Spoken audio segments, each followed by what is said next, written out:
We're back in the basement. What's up, guys? Hi, Lucifer. Hi, Zimzu. Hi, Huboli. Hi, Claudia, Charlie XTX. What's up, everybody? I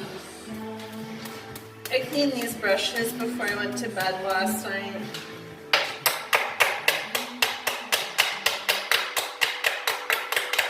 Sorry, I'm trying to shake the water out of them. How are you guys doing?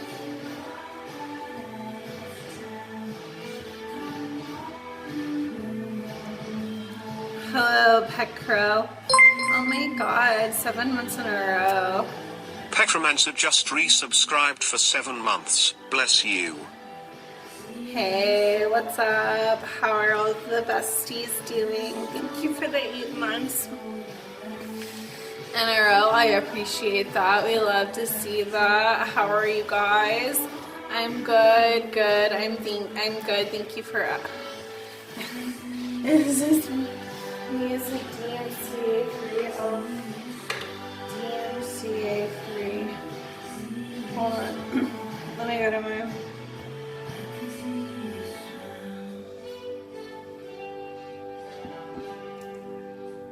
I do have a bunch of old VODs that I can send you to, actually, but it's kind of like the unreleased, you know what I mean? It's like the unreleased stuff. Hey, Bluffnicks. How's the rodent problem? It's good. Hey, besties. Rodent problem is solved, period. Never had a rodent problem. God, okay, hold on. Okay.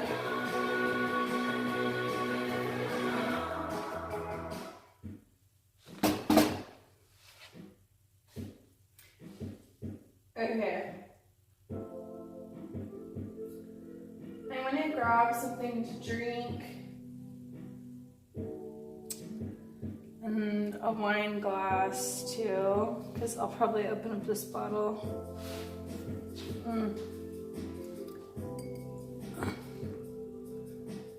Can't be viewed at all. Hate that.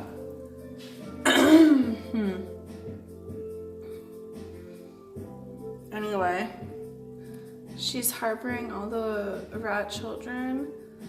You know, that's honestly, like, I really do feel like, look at this painter's shirt. It's really got the stain. And like, we're really, yeah, we're doing Twinkie today too. But like, honestly, I just, let me grab one for now. I'll be right back. Oh shit. Pink_Raccoon just resubscribed for 7 months. Dearest Holly Cannabis, I have recently gotten approval from Casey Tron of my relationship with another subscriber. However, I wanted to get your approval too to make it official. So, do you ship Raccoon and Tyborg? Wait, what about Tyborg? Hold on, I'm a little confused here. I mean, you can waste your money on Tyborg if that's what you really want to do. But I want to, oh, Tycoon, yeah, that's fine. I thought you said Tyborg.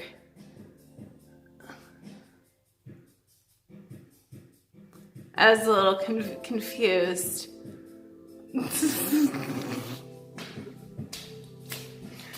Okay, hold on. So we're painting the insides of these white and then the outsides of these green. I did some cleaning up. Happy Thursday, everyone. Yes, certainly. It was probably either you yourself or Yana who gifted you. Yes, Kiki. Tell me a pun. What's the deal? What's your damage? Okay, let's go. What's your damage, Kiki? Hello? Hey. Hi, Milan. All this wallpaper is just... Okay. So, hey, Devin.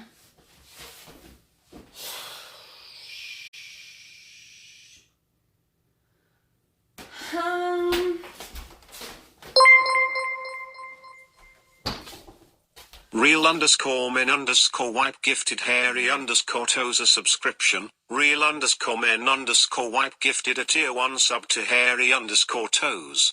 They have given 2 gift subs in the channel.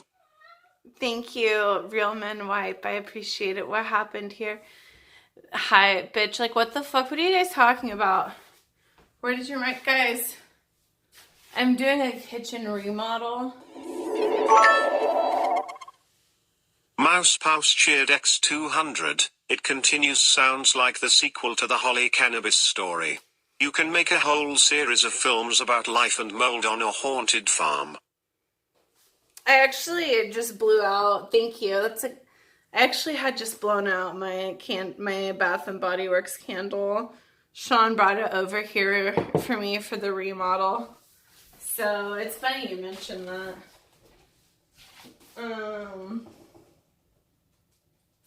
Oh, Twinkie. Okay. Let's just start with just one. Oh my. I don't think I'm going to be able to do a full box, like, honestly.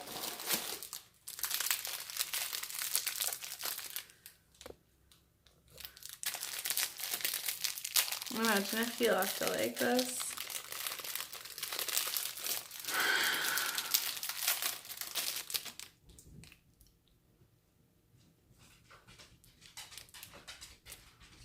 Rosie knows every time I take a bite of anything.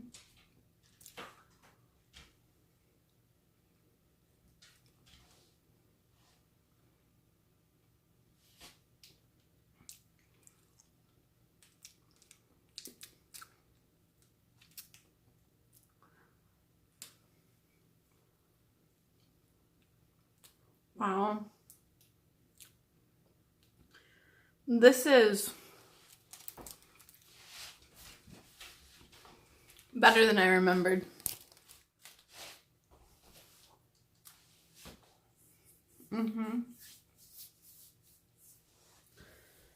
That's insanely sweet, though.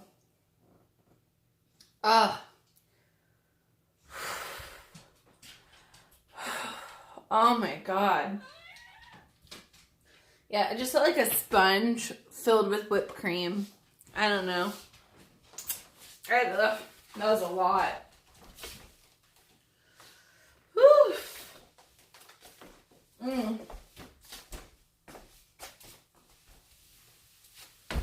Okay. Hold on. I was going to come up here because I wanted...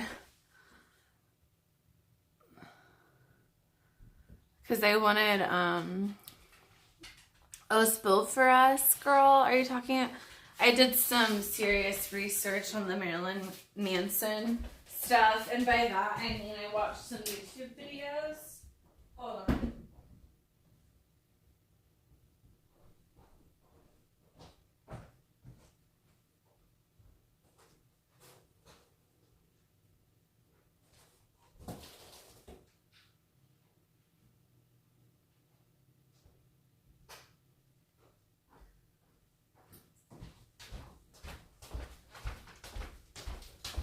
Okay. I'll just play this girl's YouTube video that I watched today. It could kind of be listened to like a podcast. Down, Fluffy, go.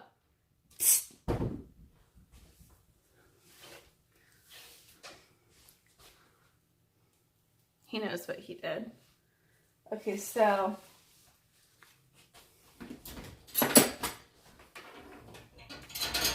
this for whenever we get to the painting. I need to get the other white paint too.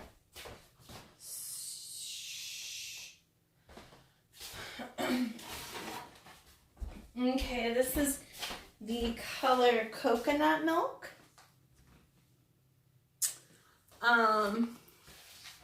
I picked this up. I'm gonna paint my kitchen walls this after I get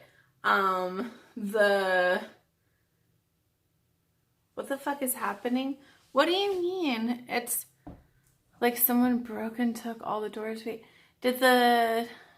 are my sounds not working? Hold on.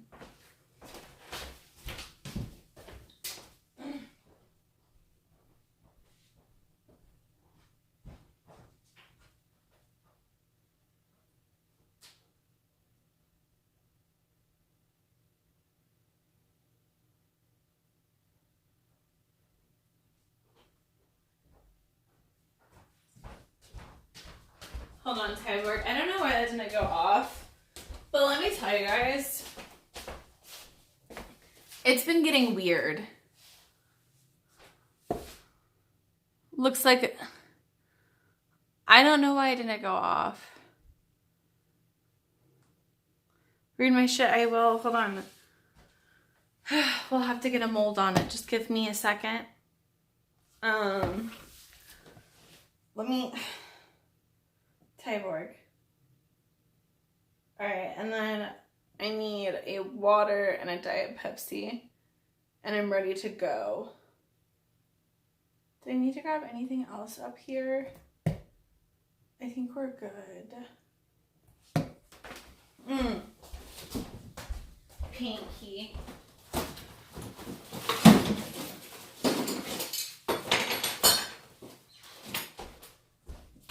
Okay. Paint key. I'm like, is there like something I can carry this down? And so are these just alerts just not working at all?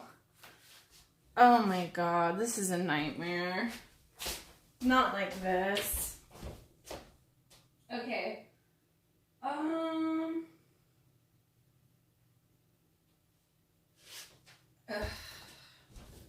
We'll just do 2 trips because the paint is too heavy. I'll keep the Twinkies up here, I guess. I'm just like, declare the kitchen done as is. Where is my message, Tyborg? I'll get it figured out. My actual phone is downstairs, so that's why. But let me see if I can replay the message. But figure it out now. You're being a little, like, it's getting weird. Oh, there it is. Tyborg Go-To tipped $1. Me and Pink Raccoon are lovers. We want your approval before we take it to the next step. Do we have your approval? Thanks, love you, mommy. I need to hear that come from Pink Raccoon's mouth. And if that's what they say, then I say yes, but I just don't know if they've really consented. You consent, okay. Just don't come crying to me whenever he breaks your heart.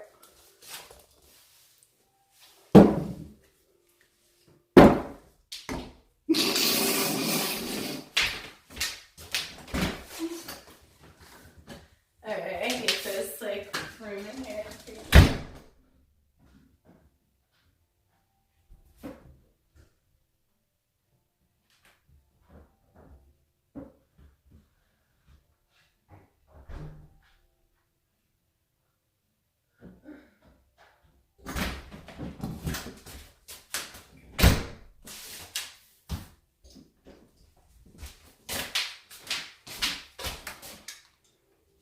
Okay, let me see if I can get this all in one trip. Stream over.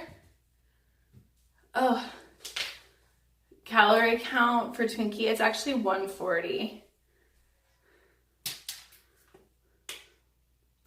Yes, I'm happy for you guys. I'm glad that you guys are together now. But like I said, just don't come crying to me when your heart gets broken. I know about men like him. So, I know men, all right? If there's anything, I know. And I see what Tyborg does. Okay. I just want to comment on my skills here. Oof. Statistical inference cheered Dex 200. Oh my god, thank you for the 200 bits. I appreciate it. Please clap. Statistic inference. Tyborg is a narcissist. No, it's true. Slizzle just resubscribed for 7 months. Oh, Zalizzle. Hold on, fuck. Zalizzle, thank you for the 7 months. I appreciate it. Oof, this is actually quite heavy. Okay. I am okay with that. Hey, there's worse things. Statistical inference tipped $3. Oh, wow. Queen of the Gazietta's crusty ass wallpaper. Girl, get it together. Still love you, Queen. We're fixing. We're in process. We're in progress. Period. I got my Diet Pepsi, my water, wine. Ooh. I got my wine, or not my wine key, paint key. Got some chargers so we can just, jam out, have a good old time. Okay, now here's a plug-in.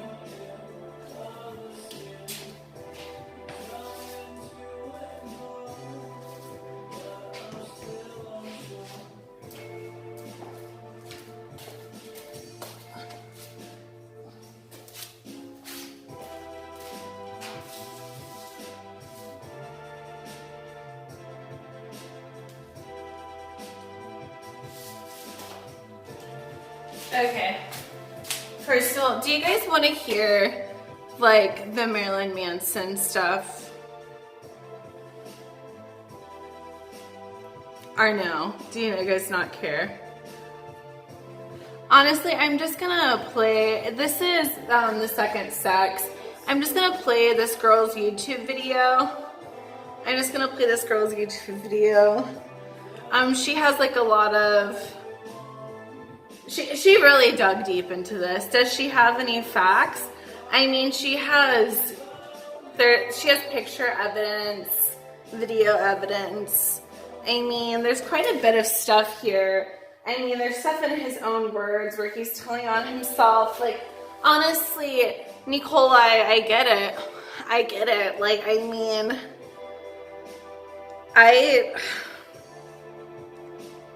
I was a Marilyn fan. I was. So,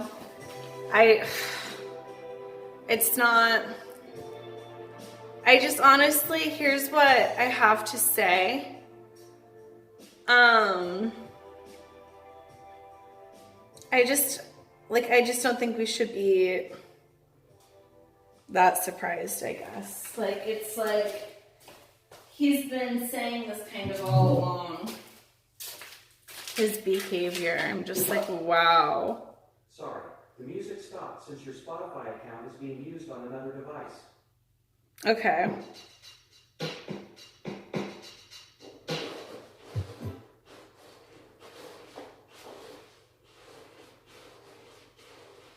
Let's hold her in. She can.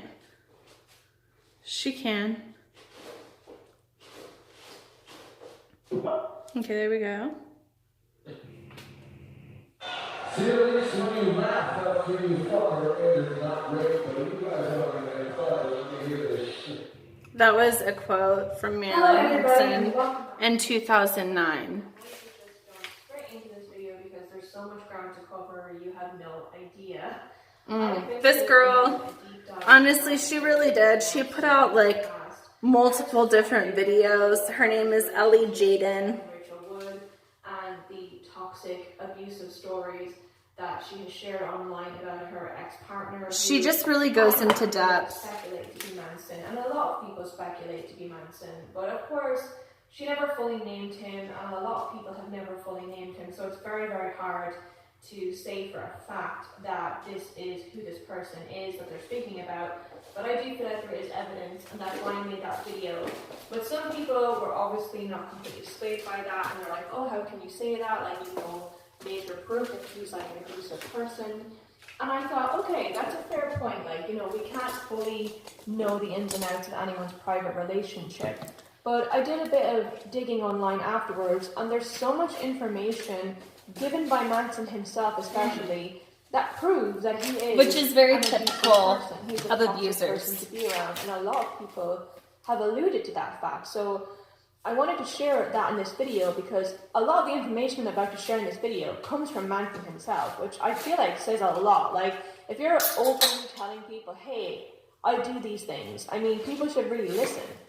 I want to be clear that this is very disturbing. I mean, a lot of this stuff that I'm about to show you guys is really disturbing.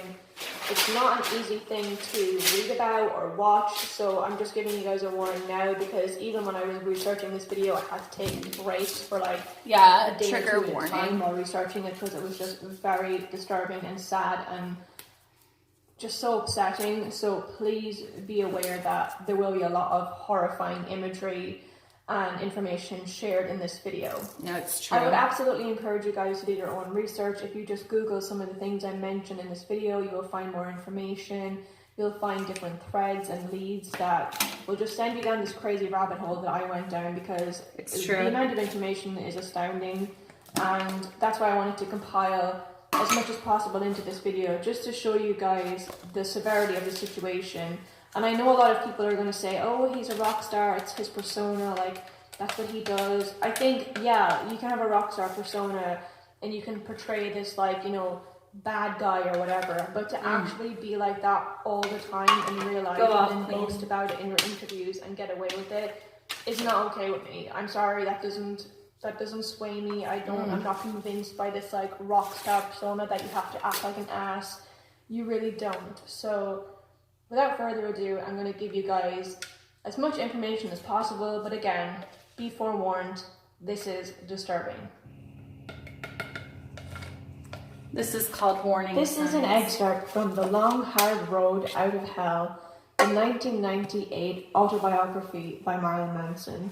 In my room, along with my kids' posters, hand-drawn cartoons, and rock albums, I also had a collection of glass Avon cologne bottles that my grandmother had given me. Each was shaped like a different car, and I think it was the Excalibur that sent my mother to the hospital one night. She had come home late and wouldn't tell me where she'd been. Suspected of her cheating, I lost the temper my father had handed down to me, and I threw the bottle at her face, opening up a bloody gash above her lip and scattering cheap perfume and shards of blue glass across my floor. She still has a scar, which has served her as a constant reminder never to have another child. Like, In altercations that followed, I hit her, spit on her, and tried to choke her. She never retaliated. She just cried, and I never felt sorry for her. Like, This oh next my tidbit of God. information is Manson detailing how he got a kick out of verbally abusing and upsetting and physically abusing This is really weird. an employee of his ex-assistant, whose name is Jonathan. And the thing about this that I wanted to mention is that he kind of attributes his abuse of this person to making this person stronger in the end. So It's creepy. almost as if, like, because Manson abused him, he made this guy tough and more masculine. And he's almost kind of gloating about it, which is just so unnerving to me. Even hearing about how he treated his mother previously in the last clip that I shared with you guys says it all. If someone can treat their mother like that and their employees like this, it's all downhill from there, in my opinion. Everybody's reaction is that it's a self-portrait, but it's actually a friend of mine who used to be my assistant. They're talking His name about... is Jonathan. He was a really weak-willed kid who was probably 18 when I met him, and I put him through hell. He had to wash paint out of the crack of my ass and clean up my vomit. At one point, when he was working with me, he would get really mad because I went, and he's almost kind of gloating about it, which is just so Okay. Let me unnerving sorry, to me. I wanted to show you guys. Even hearing about how he treated his mother previously in the last clip that I shared with you guys says it all. If someone can treat their mother like that and their employees You guys like have to this, see the painting. it's all downhill from there. Because you guys probably know Everybody's reaction is that it's a self-portrait, but it's actually a friend of mine who used to be my assistant. His name is Jonathan. He was a really weak-willed kid who was probably 18 when It's just so fucking weird, though. He had to wash paint out of the crack of my ass and clean up my vomit.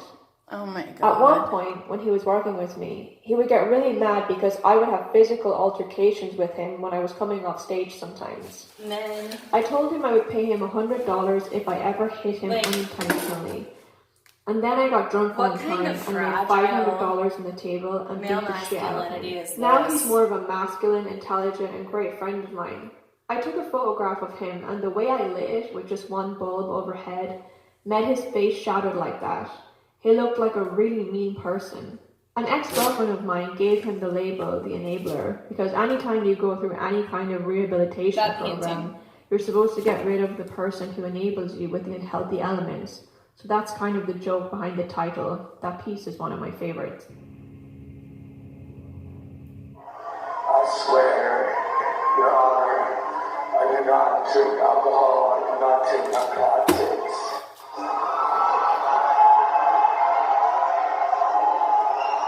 I swear I do not have sex with underage girls, I swear.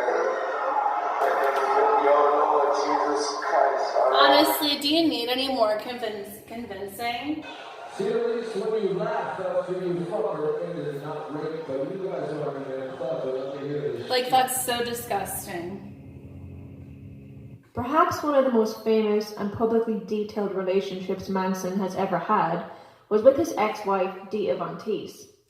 Dita Von Teese was a burlesque dancer who married Manson in 2005 after a 5-year-long relationship. However, a year later, Dita filed for divorce in 2006. In an interview with Harper's Bazaar in 2007, Dita said she did not want to air out her dirty laundry about her relationship, but she did allude to leaving due to something unacceptable happening. The article reads, "This much is clear. Something happened. Something catastrophic enough to have her call a moving truck the day before Christmas, move into a rental home, and book a flight out to Idaho the following morning to spend the holiday with her family. Let's just say that it must have been something pretty bad for me to move out of the house after 6 years together and to pack up my stuff on Christmas Eve," she says. "I loved him and this was the most painful thing that I ever had to go through. It's been really difficult. It's not what I expected when I got married and I felt like I found the man of my dreams. But sometimes things change overnight and you have to make a choice whether you're going to respect yourself and say, I'm not going to accept this. This is not okay. I'm not the first woman or the last to go through what I'm going through. I just keep reminding myself of that."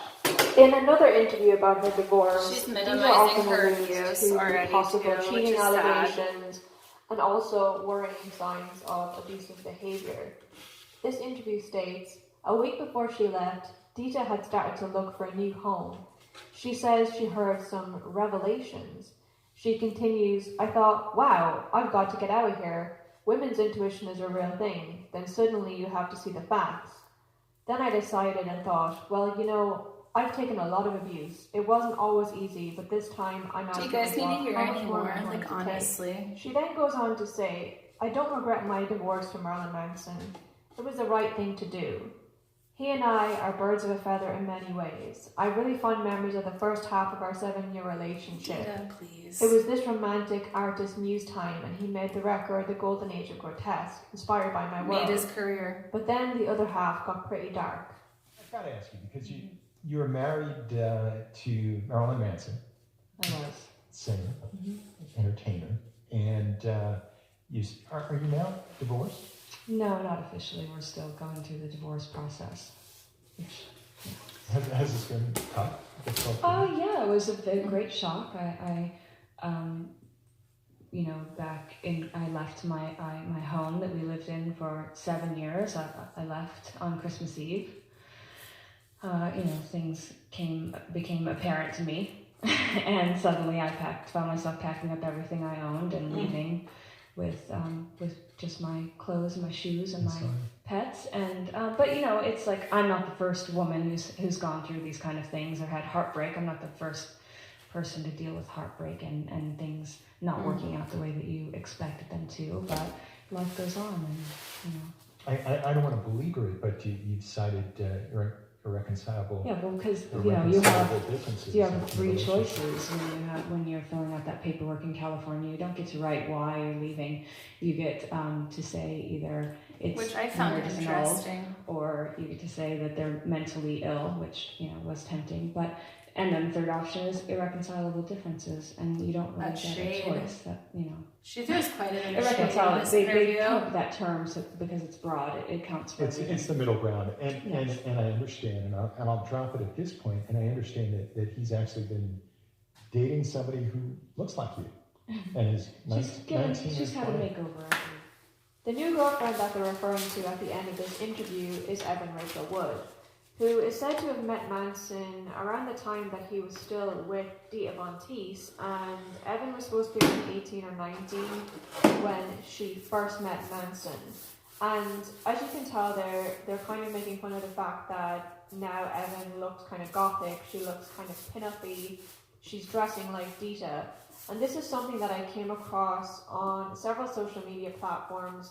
One that I really want to mention right now as a massive source for this video is Manson is Abusive, which is an Instagram page that chronicles Make sure to a check lot it of out, this. guys. And this is where I found a quote on their page that I thought I would mention in this video because I feel like it's very, very poignant. Evan Rachel Wood is quoted as saying, "There was a certain way he wanted me to look, otherwise I would endure name-calling and ridicule." Another ex, Jordan Arentz, said that he has an obsession with appearance and would often try to change girls he was with so they'd look better by his side, telling them to dye their hair a different colour, to stop tanning so they'd appear paler, Like, what an to never wear awful pants man. because they aren't feminine enough. I'm just going to put some pictures on the screen of Evan Rachel Wood right now, and I bet you can guess around the time she was dating Manson, you can see a massive shift in the way that she dressed. And you can also see here one of his girlfriends, Lindsay Usich. I'm probably saying that wrong, but this is a girl that he's been on and off dates, and you can see where her style changed when she got with Manson. And also is Sandy Griffith. You can see her style shifting to the more gothic, Dita, pin-uppy style. So I would believe that this is probably quite true. And Like, is I would say Dita that okay? probably Is she prefers his safe? girlfriends to be more aesthetically pleasing alongside him and kind of emulate his look somewhat. So I wouldn't be surprised if this is something he pressured the girls to do, or perhaps they started to do subconsciously because they felt pressure. in a Supple. way. I hit I'm the not Twinkie sure, goal. but I just thought this was a very, I have very it. I'm decent just like, I compliment. ate one so far. If you would like to see a more in-depth video of the relationship between Manson and Evan, I'll leave a link down below to my first video documentary that I made, where it's basically focused on their relationship, and there's so much to it that I dedicate a full video. I mean, And then I she got, really, sent she down does the a rabbit hole and three-parter. discovered all these I watched all three inconsistencies today. between his previous relationships, because a lot of the stuff seems to link up, and you can connect the dots yourself. Like, it's hard to not see them when they're directly in front of your face, and these women are all sharing similar stories. One thing that I did want to mention before I move on is that Lindsay seemed to have confirmed on her Instagram page that she was dating Manson around the tail end of his relationship with Evan. So he was cheating on Evan. Big shock, I know. Probably the least shocking thing in this video is his serial cheating.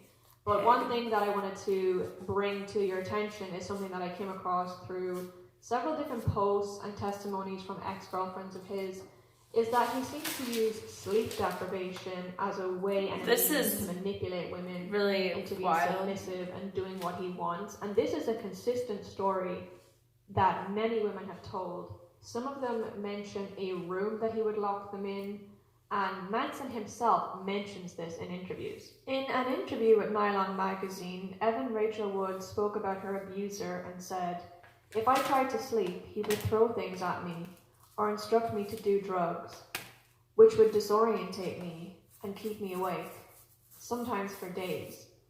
Once I was weakened by no sleep and little food, he would sometimes force me to partake in acts of fear, pain, torture, and humiliation, which he would videotape, and which I felt powerless to stop." Furthermore, another famous actress by the name of Esme Bianco is also an ex-girlfriend of Manson's and has testified for the Phoenix Act. In this next clip, you can hear her speak about similar situations to what Evan Rachel Wood has went through with her ex-partner.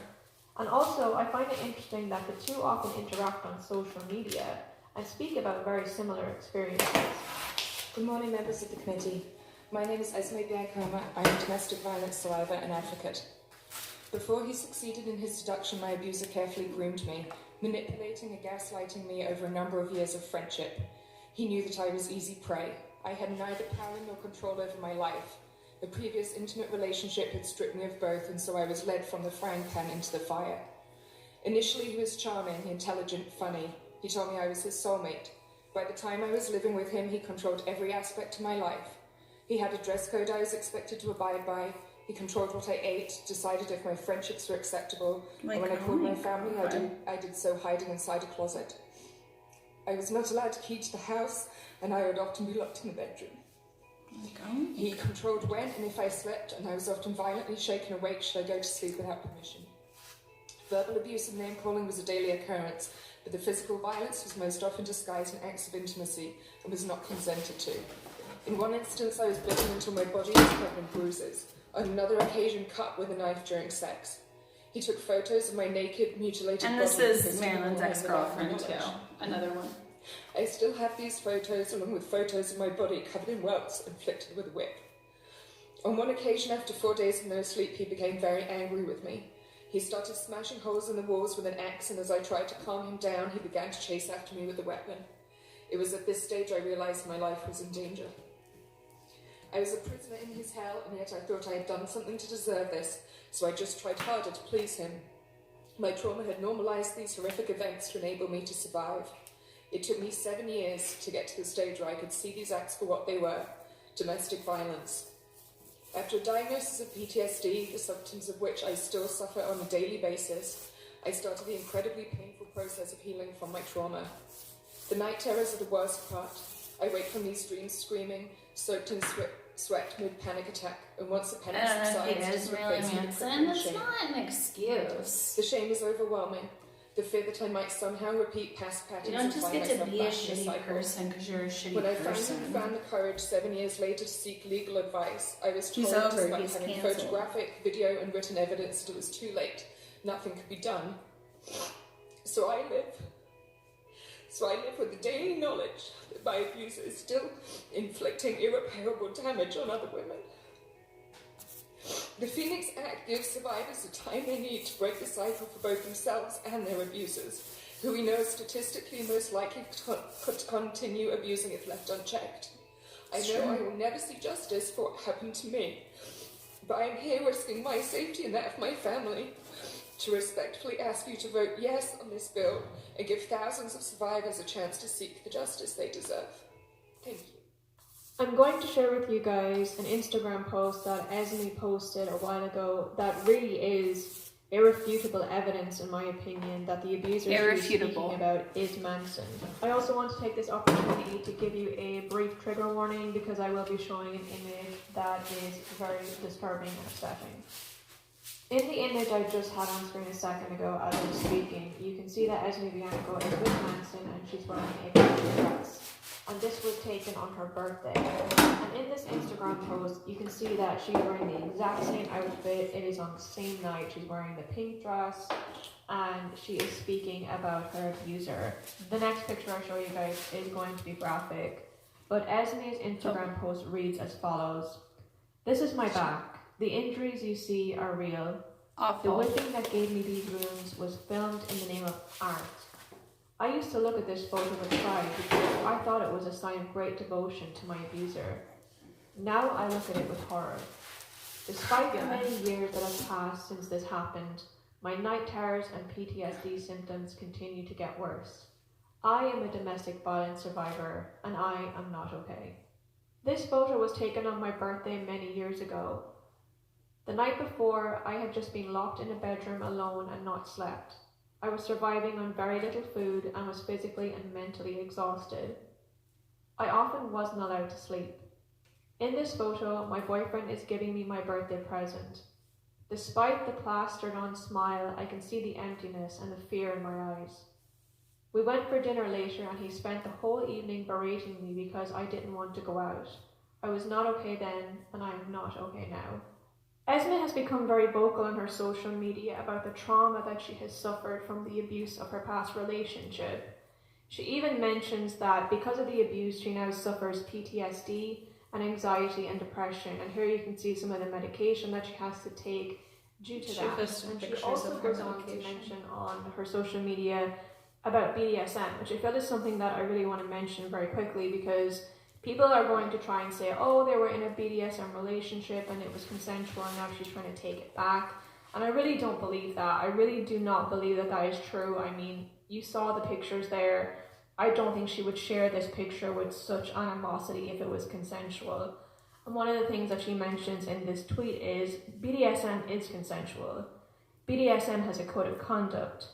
BDSM uses safe words, and BDSM is enjoyable for everybody participating. Abuse is not. I have been abused under the pretense of BDSM multiple times, and it was none of these things. Furthermore, in this tweet you can see that Esme mentions sleep deprivation, and you may remember this from my first video when Evan Rachel Wood also mentioned sleep deprivation as a common tactic that Bethany would use to control her. Esme says, sleep deprivation is by far one of the most damaging elements of the domestic abuse I suffered. My abuser would keep me awake for days on end, making it far easier to coerce and control me. It took me years to re-establish a cardiac rhythm, and being tired is still a PTSD trigger. Like, wow. An interesting reply from another ex-girlfriend of Manson's was from Ashley Lindsay Morgan, who dated Manson around the era of 2010 to 2012. She replied to one of Esme's posts and said, being held captive in that liquor store dungeon was the worst. Like what? I thought that if I could just be good, less sleep, less everything, I'd someday be free. Why did we all seem so much like we needed to be hurt? Why was I so willing to let him punish me? I'm still not okay. Between the absinthe and piles of cocaine, I thought I'd never escape being his Alabama. I wasn't okay then.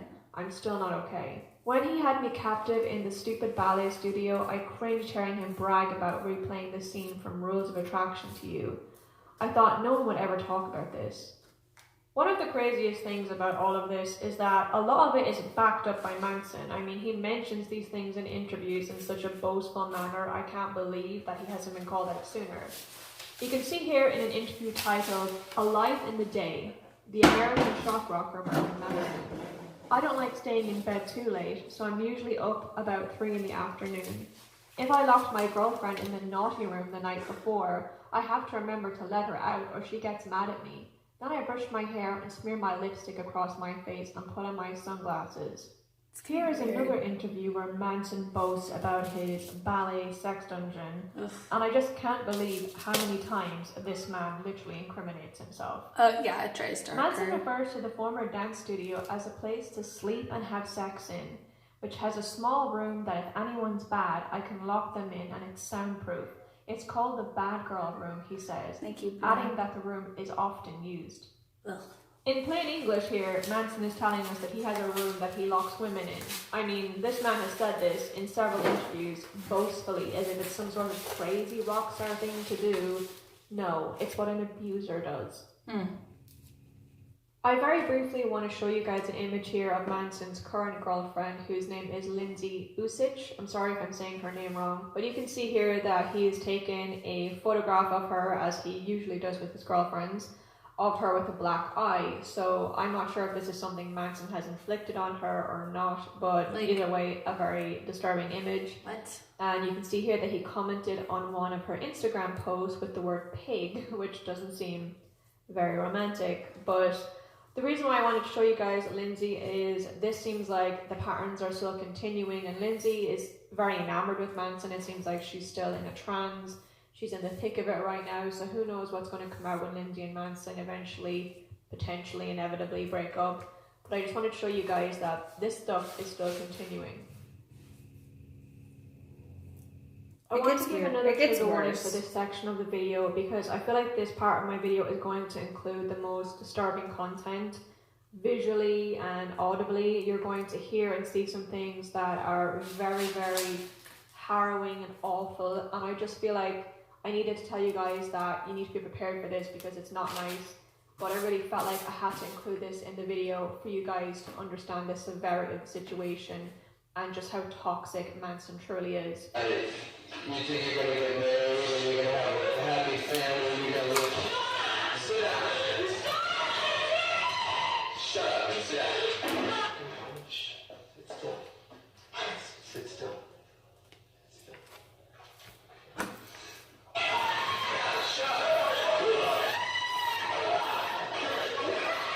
Jesus loves me for the Bible. Tells me so. Say it. Yes, Jesus loves me for the Bible tells me so. The footage that you just watched is from what is referred to as the Lost Manson Home film. It was recorded in 1996 on Marilyn Manson's Dead to the World tour while supporting his album Antichrist Superstar. During this time, Manson recorded a homemade video that starred Manson and an unidentified girl. The girl was tortured and forced to engage in violent sex acts. The only known footage to exist to the public are a few seconds in the Dead to the World VHS tape released in 1998.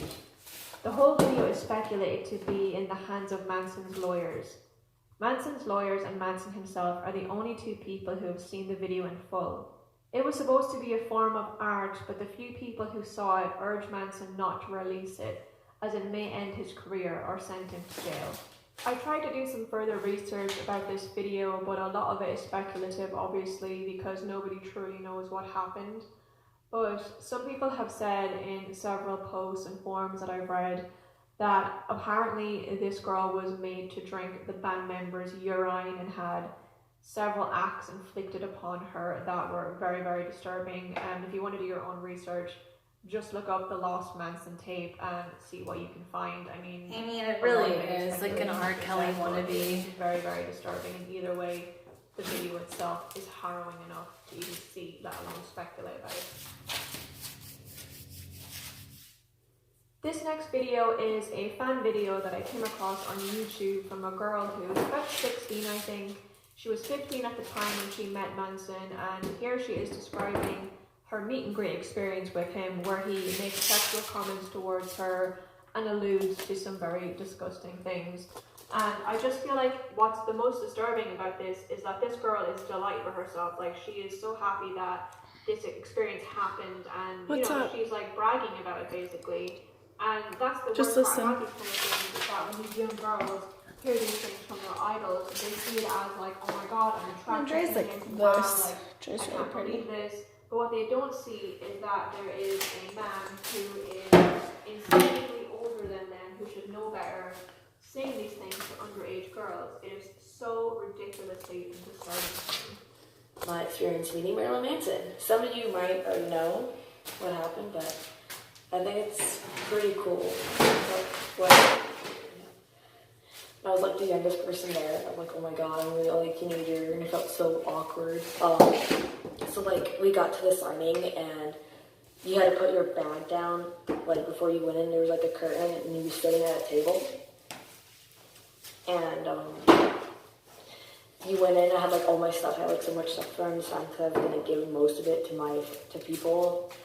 And I walked behind the curtain. He was there. I'm like, oh my god. That's him. That's him. And I looked at him, so. And it was like, the lady was like, and I was like, it was terrifying. I was scared. I don't know why, I was so scared. And then, like, he looks behind me, and he sees, like, the couple, they're, like, in their 30s. So he's like, are those your parents? I'm like, no. He's like, oh, so you came alone. And I'm like, yeah, he's like, oh. And I'm like, he's like, I do that when people come to my house and they're alone. I'm like, oh, that shovel? Yeah, that's just for gardening. What? And I was like, he's talking to me. He's like, what's your name? And I'm like, Cassidy. He's like, oh, like, Butch Cassidy and the Sundance Kid. I'm like, yeah. Like, put him in jail. He's like, well, he didn't have cute braces like you. Like he didn't have braces like cute. And then, when we got back in line, we went into the pictures, and I go into the car, and he looks at me, he's like, there you are. And then I go over to the wrong side of the picture. He's like, come over here. And I like went around and he puts his arm around me. And I'm like, and he's like, how old are you? I'm like, I'm 15. And he's like, well, 15 is my favorite number, but this is the best part. Start. Call me when you're 18 so I can impregnate you. And I shit you not, he said that to me. Everyone thinks I'm lying, but I'm not. I swear I'm not. And I'm like, okay. He looks down. He's like, no, you don't want to do that. And I'm like, okay. We got done with the picture. My face on the picture is so bad because he said that to me. Because I was like, he said that to me. He likes it. He thinks I'm cute. Oh my God. And he grabbed, I was walking out. And I'm like, I didn't give him a hug. I didn't say thank you. I didn't say I love you. He grabs me and kissed my forehead right there. Right there. Right there. Lock him I'm going to up. narrate 2 fan stories that I found posted online. One was on an anonymous posting board and the second was on an Instagram story. My ex-girlfriend of 2008 was the most devoted and interested Manson fan I had ever met. I was 18 and she was 17. She travelled around the US following his shows and did whatever she could to get in. She befriended Manson, Nick Kushner, Tony Silva, Rudy, and so on, deeply ingraining herself in the circle. By 2009, she had her break and she got to be an extra in the Armageddon video. By 2010, she befriended Lainey Chantal on a high level, going as far as the 2 of them getting matching tattoos. Through the process by nature, she of course wound up very close with Lainey's future husband, Jordy. Through this friendship forge, she began to regularly attend all of the exclusive hour-long hangouts one would come to think of as being within Manson's inner circle. By 2015, after Manson partially or permanently split with whoever he was seeing at the time, she was introduced in a romantic manner by Jordy and Lainey. This was finally her coming full circle. What ensued was a 3-month ordeal of her and Manson having sexual relationship and her spending a lot of time in his new Spanish-style property in LA. This ordeal came to a climax by her having to call Lainey and Jordy to pick her up from Manson's house to get her away from him. After a night of drinking rituals evolved into Manson getting Straight white male tipped $1. Wives, submit to your husbands as to the Lord. For the husband is the head of the wife as Christ is the head of the church. Shut You up. hear that, hoggy flabby puss? I hate you. This is serious. This is awful. her making violent euphemisms for things that he could do to her, and eventually, in the midst of a long night of alcohol and cocaine use, coaxed her into cutting her on her thigh with a razor blade as marks of affection. Manson is a competent, warped individual and is only really good for music, but now today is a sad, pathetic sight. Ugh. Needless to say, the romantic fling never continued, Ew. and to this day she harbors deep regret for ever having been a fan and ever having any of the symbols tattooed on her body. What's a nobody gonna do about telling the world that a notorious rock star mistreated them in a sick and abusive way? Get the world to believe them? Like, what? Another fan by the name of Louise Key Bell posted on her Instagram, #I am not okay because my first sexual experience at the age of 19 was being drunkenly coerced into taking my top off by a man in his 40s on a tour bus so that he could judge which fan had the best body. Then he stuck his hands into my underwear without my consent, and at the time I thought I was lucky. I've always struggled with insecurity about my body, so he made me feel special for being chosen. I idolized him. I was the quietest girl there when he focused on me and poured more vodka.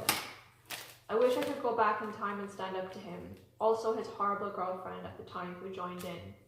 We met again 3 years after the incident, and he swept me away with kind words, promises, and a romantic fantasy he built. I thought he was a good person, and the past incident was a mistake. He paid my travel expenses to come on tour. It was never real love. The times I hung out on his bus, he got his assistant to pick out pretty girls from the show. He joked about rape and roofie drinks, and we nervously laughed. I felt sick and dizzy from just 1 or 2 of these drinks. Now I wonder if it ever really was a joke. I am not okay that he painfully grabbed my wrists in bed and told me to look into his eyes. When I looked away and struggled, he gripped tighter. He left bruises. I am not okay with how he treated me and pretended things never happened, the times I tried to talk about it. I only ever asked for an apology. I am not okay with being made to feel crazy and blaming myself. I am not okay that this type of behavior is normalized in the music industry.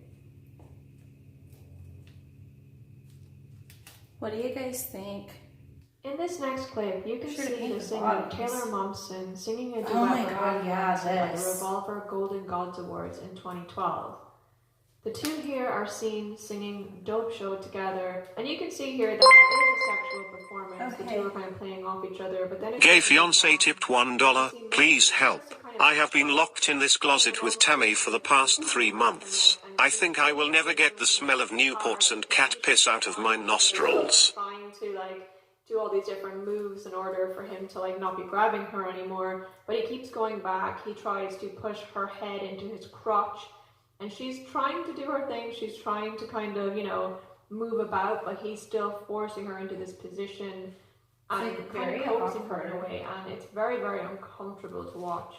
Thanks to the Manson is Abusive page on Instagram, I came across a video of a woman who actually was one of the assistants helping Taylor Momsen prepare for her gig that night, and she details the aftermath of this situation. Take her to walk her to the stage. I was also responsible with anything that she wanted in the dressing room, and I helped her get whatever she wanted in the dressing room: food, water, tea, all that stuff. And then I was to escort her from the dressing room backstage to her performance, and she was scheduled to perform with Marilyn Manson. We escorted her to the stage, and right after the performance with Marilyn Manson, she was supposed to go to the biggest interview of the night, which was the interview with the company that was hosting the event. So that was the main thing that she had to do that night, aside from the performance. So her manager and her friend were watching the performance from the side of the stage. They were backstage watching, or they were side stage watching. Yeah, this video is 40 minutes long. Going back and forth between watching at side stage, and then they had a TV projection in This the ceiling I'll backstage probably area. redo, but She came off stage, and I was like, okay, we gotta go to the interview. She came off stage extremely frantic, and there was she was a mess. Well, she wasn't a mess, but she was frantic. She didn't know what was going on, and she just kept saying crazy things. And then she also had blood running from her mouth. She was bleeding out of her mouth. So what's the next time mark in the video? I'm trying to match it up. She came off stage was things. It's at 37. We didn't plan that in rehearsal. We did. It's not do almost that the in end of the rehearsal. video. What he's crazy. We did not go over that. And There's more. He choked me. He choked me. He choked me. I watched all of her videos. Yeah, so she was pretty distraught. I quickly got her some So you guys water, gonna watch the other two. and obviously the big interview of the night was not gonna happen. So, it took a while for her to calm down and just This will take months. process what had just happened, and she ended up getting choked on stage by Marilyn Manson, and they obviously did not discuss that during dress rehearsal. If you have made it this far in the video, I want to thank you so much for watching. It has taken me a long time to compile this information. Believe me, there's so much more out there than you could ever imagine. There's so many stories people are sharing. I've had women... It's really hard to fix So this is... it. I think about it every day. I'm not okay because no matter how much work I do, how much work I've done, I'm still searching for some kind of peace, and I'm still trying to put all of this behind me. I don't know if I'll ever fully be able to do that. I don't remember what it feels like to not be scared. This video will contain information and footage of people speaking about mental, emotional, and physical abuse. And I'm not going to lie to you, some of the stuff in here is very, very upsetting. But these are the things that I've come across online during my research on this topic, and everything is going to be linked down below. So if you want to look in the information bar of this video, you will find further information of everything I showed to you, and you can make up your own mind on this whole situation. This is Evan Rachel Wood. She is an American actress, singer, model, creative, and mother. You might know her from the TV show Westworld, which is probably her biggest hit right now. She is slaying the world. She is absolutely fantastic on it. She's really famous for being in a movie called 13, which is a coming-of-age story that is so tragic but so well acted. She will blow you out of the water with her performance. And you might know her from the TV show True Blood, where she plays the bi icon, the Queen of Louisiana. Or you might know her from the topic of today's video, which is her relationship with the American shock rock singer Marilyn Manson. Guys, I was just like, so whenever I was just watching this though, I was just like, oh my god, this might be one of the only thing that George Bush was ever right about. Like, he was right, he called it, he knew, he was like, Marilyn Manson's a fucking psychopath. He knew. According to the information that I can find online, Evan and Marilyn Manson started dating somewhere between 2006 or 2007, and they went on to date up until 2010, where they had a bit of an on-off again relationship, and they were engaged throughout that period of time as well. And I think it's important to mention that when they initially started dating, Evan was 18 and Marilyn Manson was 36 years old. One day I saw her, she showed up with the heart-shaped glasses that are on the poster for Stanley Kubrick's Lolita, which strangely never appear in either version of the movie. They're just on the poster. Aok tipped $1. You are the baddest bitch I have seen on Twitch. Do you want to be on one of my streams in the future? Would love to have you on. Anyways, back to trashing Republicans on Twitter. And it was meeting someone who had a sense of humor to know that, okay, people are going to make fun of the fact that, you know, it's a Lolita-esque friendship, relationship, whatever the case might be. The reason why I included this clip of Manson speaking about the beginning of his relationship with Evan is because I feel like there's a lot of nuance in what he's saying and a lot of relevance in what he's saying, in the fact that he refers to the novel/movie Lolita, and he also refers to this in his creative work, which I will get to in a moment. But I think it's interesting because Lolita is a story about a man who is widowed. He is in his 30s and he becomes obsessed with a 12-year-old girl. Evan went on to star in one of Marilyn Manson's videos named Heart-Shaped Glasses, which is based off the movie Lolita. And here you can see some imagery from the video where she's wearing the iconic glasses and depicting some scenes from the movie. And there's also scenes where Evan and Marilyn Manson are having sex. As I mentioned previously, Evan and Manson dated for quite a few years and were even engaged in 2010, but they broke up the following year. In this next video clip, Evan is asked about her relationship with Marilyn Manson, in particular what it is like to date an older man.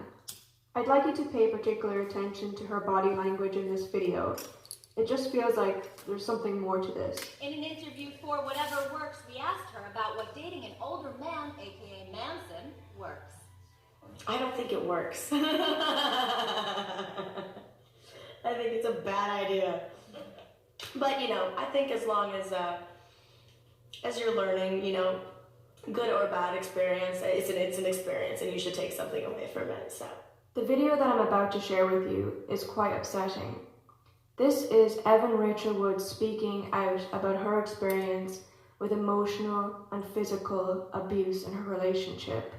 She's standing up at Congress in order to help with the implementation of the Sexual Assault Survivors Bill of Rights Act, which she hopes to get implemented in all 50 states across the USA. Aok tipped $1. Sorry about that, Queen. Bernie Sanders was playing around on my account, Lamau. Due to copyright laws, but I will include a link down below in the description so you can watch the full video, and I highly recommend that you do. My name is Evan Rachel Wood, and I'm an artist, but I'm also a domestic violence and sexual assault survivor and the single mother of a young boy. When I was 5 years old, I started working in film, and every day since then I worked to reach the very privileged place I'm aware that I occupy. And I'm here today to use my position as an artist, survivor, mother, and advocate to bring a human voice to the population of 25 million survivors in the US who are currently experiencing inequality under the law and who desperately need basic civil rights. I struggle to speak to you today because I'm not sure what words are appropriate when discussing this issue. However, if you can't hear the whole truth, you will never know true empathy, and I believe in the saying, if we have to live through it, then you should have to hear it. There are two specific instances of sexual assault and violence I've experienced that really stick out in my mind. In fact, they are burned into my brain, branded there for life, a mental scar that I feel every day. My experience with domestic violence was this. Toxic mental, physical, and sexual abuse, which started slow but escalated over time, including threats against my life, severe gaslighting and brainwashing, waking up to the man that claimed to love me, raping what he believed to be my unconscious body. And the worst part, sick rituals of binding me up by my hands and feet to be mentally and physically tortured until my abuser felt I had proven my love for them. In this moment, while I was tied up and being beaten and being told unspeakable things, I truly felt like I could die, not just because my abuser said to me, I could kill you right now, but because in that moment I felt like I left my body and I was too afraid to run. He would find me. I froze, and it was as if I could see myself from the outside, and for the first time in months, I felt something, utter shame and despair. I had no idea what to do to change my situation, so I went numb, and soon I couldn't feel anything. I wasn't alive. My self-esteem and spirit were broken. So often we speak of these assaults as no more than a few minutes of awfulness, but the scars last a lifetime. Even though these experiences happened a decade ago, I still struggle with the aftermath. My relationship suffers, my partners suffer, my mental and physical health suffers. 7 years after my rapes, plural, I was diagnosed with long-term PTSD, which I had been living with all that time without knowledge about my condition. I simply thought I was going crazy. I struggled with self-harm to the point of 2 suicide attempts, which landed me in a psychiatric hospital for a short period of time. And this was, however, a turning point in my life when I started seeking professional help to deal with my trauma and mental stress, but others are not so fortunate, and because of this, rape is often more than a few minutes of trauma, but a slow death. The reason I'm showing you this is I believe that the ex that she's speaking about is Manson. And of course, she never named her accuser as of yet. But I do speculate that the timeline fits, and there is evidence to suggest that the relationship wasn't healthy and abusive. Upon further research into the relationship and their breakup, I discovered that in 2009, Manson did an interview where he actually detailed his fantasy of killing Evan. He details these fantasies in songs like I Want to Kill You Like You Do in the Movies, and the music video for Running to the Edge of the World. Evidence on all of the I'll leave a link Marilyn down below for you guys to check allegations. these She out did for like further a video reference. for us. I'm going to read you some excerpts from this interview, just so you can see the level of detail that Manson actually gives about this fantasy, and he also details how abusive he was to her after the breakup, specifically on Christmas Day, which is so disturbing, so I'm just warning you, this is pretty fucked up. I sing about it on Into the Fire. I say, if you want to hit bottom, don't bother trying to take me with you. My lowest point was on Christmas Day 2008, because I didn't speak to my family. My walls were covered in scrawlings of the lyrics and the cocaine bags nailed to the wall. And I did have an experience where I was struggling to deal with being alone and being forsaken and being betrayed by putting your trust in one person and making the mistake of that being the wrong person. And that's a mistake that everyone can relate to. I made the mistake of trying to desperately grasp on and save that and own it. Every time I called her that day, I called her 158 times. I took a razor blade and I cut myself on my face or on my hands. I look back on it and it was a really stupid thing to do. This was intentional. This was scarification.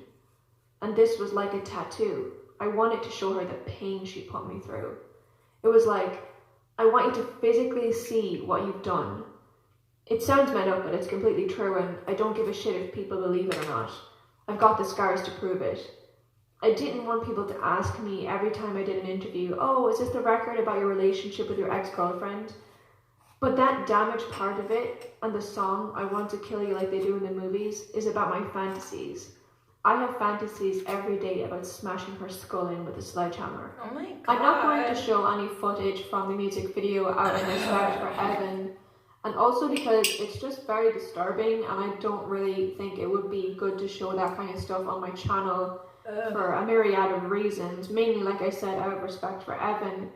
But I just can't imagine what it would have felt like as the ex-girlfriend of this man to watch him create a video depicting him bludgeoning you to death. Like, the fact that he went through the effort of hiring someone who looked exactly like her to feature in this video is beyond disturbing. And I think it just really, really shows the level of manipulation and fear that he instilled in her. I mean, my God, could you imagine that happening to you? It's so out of this world wrong. I can't even. Furthermore, I came across some information where Marilyn Manson did an interview in Cannes where he was asked a question about his relationship with the actress Evan Rachel Wood, and he simply said, "Mistake." And earlier, he warned the audience about trusting people with 3 names. So I think it just shows that even after all these years, he still holds a lot of animosity towards her. I would like to read you the definition of psychological and emotional abuse. Psychological abuse, also called emotional abuse, is a form of abuse characterized by a person subjecting or exposing another person to behavior that may result in psychological trauma, including anxiety, chronic depression, or post-traumatic stress disorder. I didn't realize that I was being abused. I thought that I was being strong with a complicated person. And that was kind of what was being fed to me, you know, and then I think I was already mad and I was already alone. This person made me feel like we were going to go on this great adventure of freedom and, you know, experimentation. And it was very, very far from that. It was the opposite of freedom. In an interview with Rolling Stone magazine, speaking on her relationship with Marilyn Manson, Evan once said, "I met somebody that promised freedom and expression and no judgments, and I was craving danger and excitement. I looked at my mother one day and said, 'Mom, I'm going to get on this tour bus for 8 months and see the world and have a crazy journey and find myself. And if people aren't okay with that, I'm sorry, but I can't live my life for other people.'" This is one of the reasons I feel that she's speaking about Manson in this self-interview. Speaking out about abusive relationships, Evan has become increasingly candid about her experiences and how she felt at the time, often sharing some of the stories on her social media accounts. 2 years into my abusive relationship, I resorted to self-harm. When my abuser would threaten or attack me, I cut my wrists as a way to disarm him. It only made the abuse stop temporarily. At that point, I was desperate to stop the abuse, and I was too terrified to leave. #I am not okay. The day of this photo shoot, I was so weakened by an abusive relationship.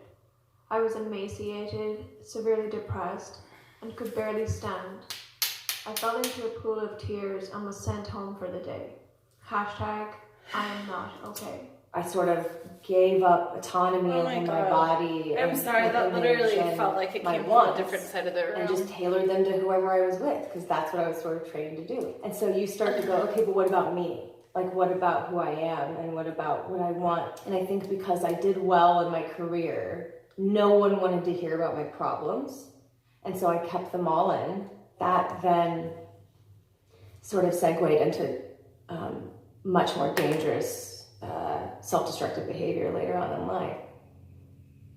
Looking back on my relationship now, it was a textbook domestic violence relationship. When I read about domestic violence, it's like reading an autobiography. The message I want to get out now is I want to name them, but I can't. I think domestic violence is so normalized and was normalized to me that I couldn't see a crime being committed when it was being committed. Part of the conditioning when you're in that relationship is believing that it's your fault and that you've done something to deserve this. That just reinforces kind of everything you're already feeling. They present themselves as the savior, and then something happens and it's shocking and you feel like, what happened? This person that I love that's so nice just did this and it was so out of character. It must have been me. In a recent Huffington Post article, Evan speaks on why she has not named her abusers. She says, "I have not named my abusers, not because I don't plan on saying these people's names eventually, but because to start that process is an emotionally draining, financially draining, really everything draining thing to do and to go through. And I want to do it when I'm ready." I feel like it's important that I mention that everything shown in this video is a compilation of evidence that I have personally came across and researched. I read a million articles about their relationship, and I just feel like this was enough evidence for me to at least consider the fact that one of the abusers that Evan is speaking about is Manson. Obviously, I can't say this for a fact, but I want you to consider the evidence that I've shown you in this video. There are many links and articles and videos down below that you can check out for yourself in full. Obviously, I couldn't... I mean, honestly, this was just...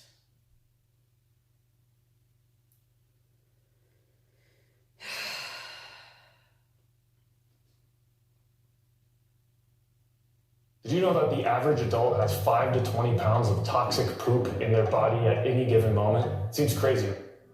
In the wake of Evan Rachel Wood naming Marilyn Manson as her abuser in February 2021, more allegations of Manson's behavior towards other women have surfaced. Jenna Jameson, who dated the musician in 1997, has now opened up about her experiences and Manson's violent fantasies. Jameson, a former adult film star, told the Daily Mail that the relationship didn't last long and that she ended things with the self-proclaimed Antichrist herself. She revealed, "I cut it off after he would nonchalantly say he fantasized about burning me alive. Once he started speaking to me violently, I was like, goodbye, Brian." The actress also described him as vampiric. Jameson went on to explain exactly what she meant, but she called him vampiric. You really don't need any more details than that, do you? Jenna Jameson and Marilyn Manson first started an affair in 1997 after they met at the premiere for Private Parts, a movie starring Howard Stern. Jameson appeared in the movie in a minor role and was unhappily married at the time to Brad Armstrong, who also directed and acted in adult movies. Jenna. She denied the affair after paparazzi photos were released showing them together, but Manson confirmed to Howard Stern on his radio show that they had been seeing each other. Jameson was surprised by this, as she didn't expect the musician to be the type to kiss and tell. After they broke up, Manson didn't waste much time mourning the relationship, according to Jameson. She told the Daily Mail, "He moved right on. I'm sure he had a lot of choices at that time. It was during his prime." Actress Evan Rachel Wood alleged that Marilyn Manson had horrifically abused her on February 1st, 2021.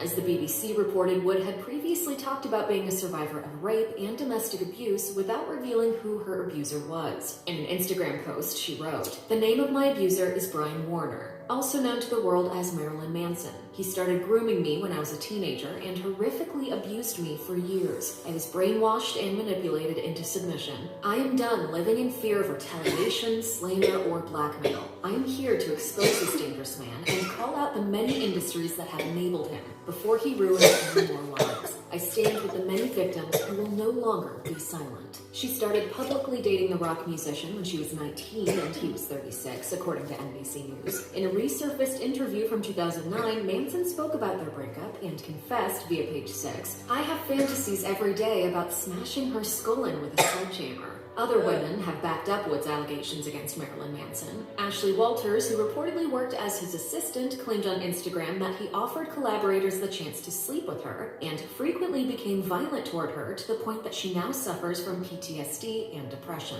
Ashley Lindsay Morgan's Instagram post alleged that Manson cut and burned her and that during their relationship she wasn't allowed to eat or sleep or leave the house. Sarah McNeely similarly claimed in an Instagram post that Manson locked her in rooms when she was bad and that he threatened to bash my face in with a baseball bat. And the artist Sour Girl, whose real name is Gabriella, accused Manson on her post of repeatedly sexually assaulting her, cutting her hands with broken glass to make a blood pact, and forcing her to take drugs. Rose McGowan, who also dated Manson for 2 years, tweeted her support for Evan Rachel Wood. "I stand with Evan Rachel Wood and other brave women who have come forward," the Charmed actress wrote. "Let the truth be revealed. Let the healing begin."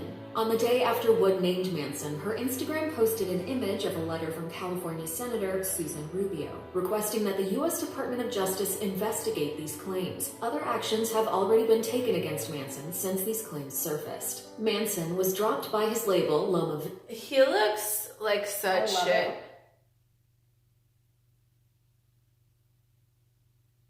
That was so creepy. I swear it just like echoed me. Creepy. God, this basement is so haunted though. God. Okay. Yeah, so definitely he's haunted. Like, he's awful. You cannot drink your problems away.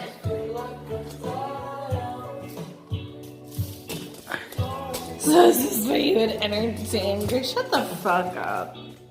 Okay, so, oh my. Ad tipped $1. Did you know that the average adult has 5 to 20 pounds of toxic poop in their body at all times? I hate you.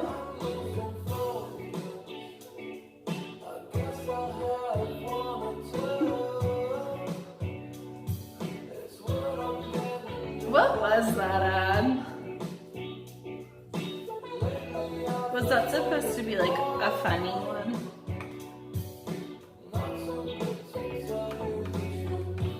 Or is that a real thing? Do we really have that? Like, is that, what is that? What are the chances of that being real? Do you guys...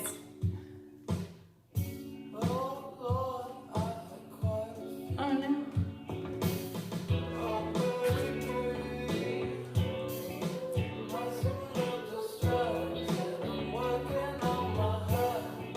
There's primer on this. Hun, I already primed. This is cabinet paint. So it's supposed to be better for the cabinets than what a normal paint would be. And then the primer is also a cabinet primer. So it should turn out, I mean, very well, as did the others.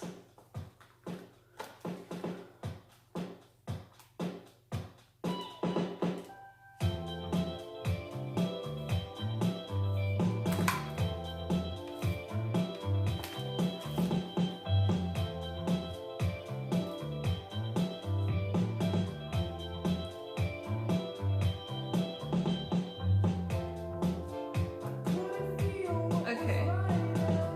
God, this is just hard work though, girlies. I gotta say it. Don't start what you can't finish, you know? Oof.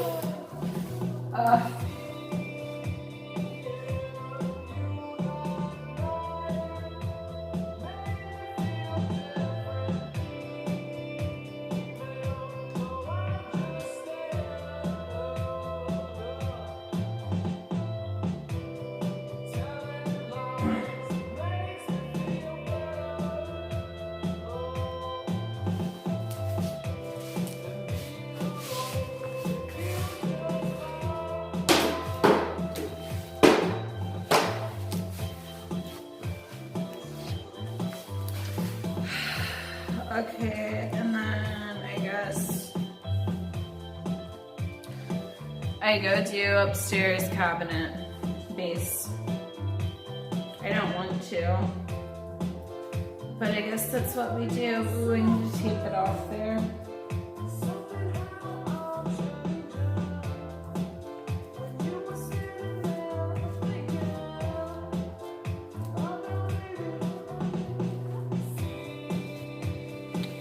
I think Holly is high on fumes. What? Oh. That's not even true.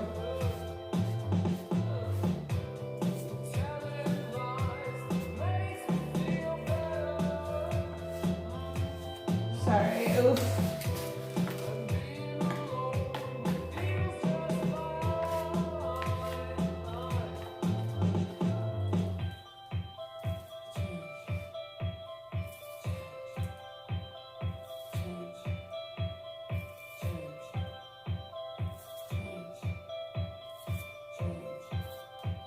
Just trying to get it nice and even here.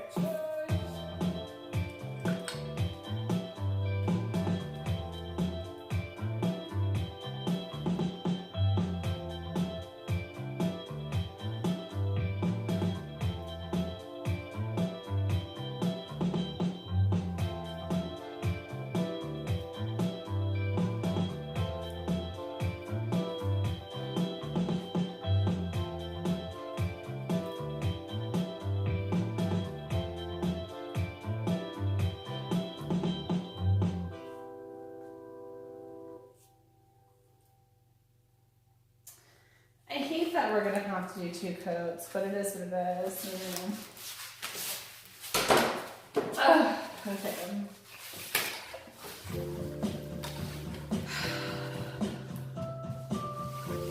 Yep.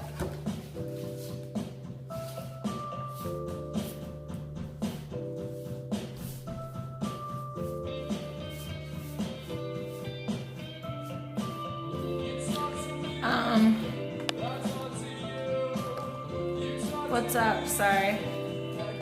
Anyway, kitchen remodel. It's a lot. Let's be honest, it's just so much.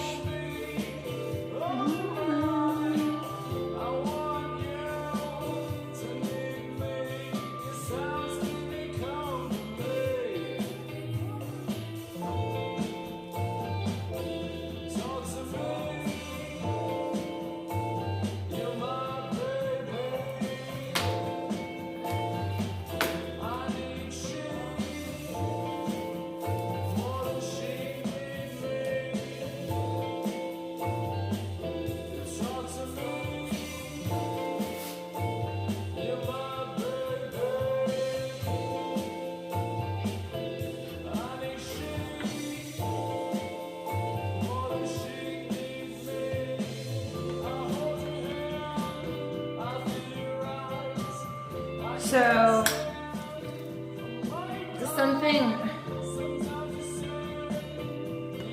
I really don't want to have to do. Oh shit, I need to put my charger on. Oh, I've had this off the charger the whole time. Something I really... God, I don't even remember what I was going to say that like really got me.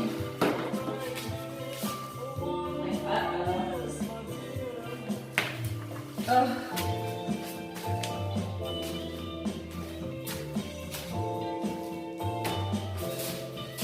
Okay, where is that charger at? Here it is.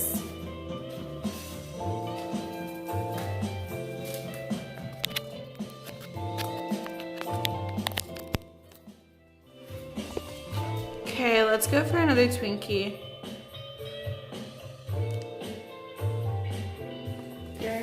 Sleeping? I don't know. I think he is. Might have woke up. He took a nap. Wow, this is like, this is gonna look so bad. I'm not limited about anything, Colfax. I think you're wrong. I just think that's not true.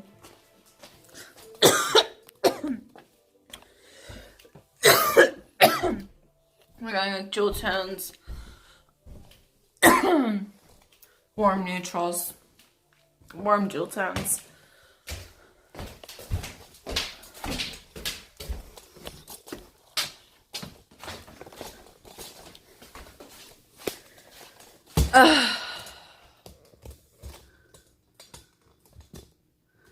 Why would I want to add neon?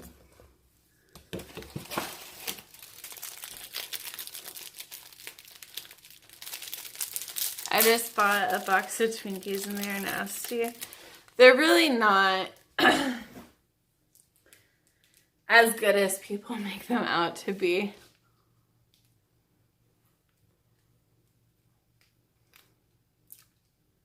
Hey, plastic.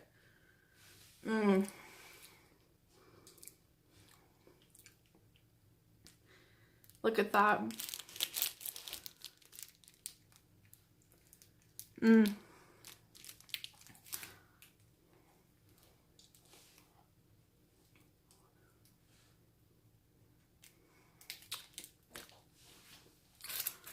Oh, wow.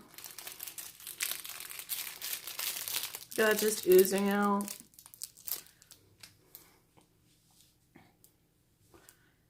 Mmm.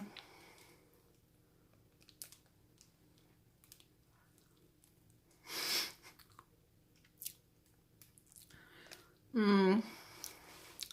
So yeah, I'm gonna paint these bases here green.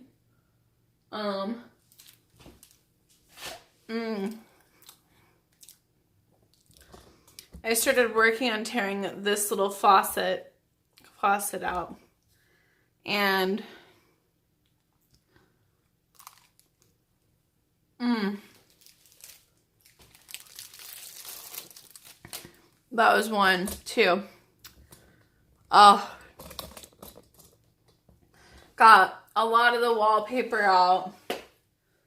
It's just quite,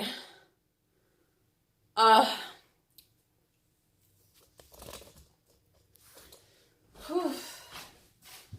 Oh, hold on. And since I haven't had the oven, I've had to like find things that I can cook in the microwave. Okay. This one you guys you'll love. I'm just gonna have a little bite. I just want a little bite. Hey, Shubat, what's up? Thick, no, it's true. Okay, just a bite. Pizza rolls? I don't microwave pizza rolls. That's disgusting.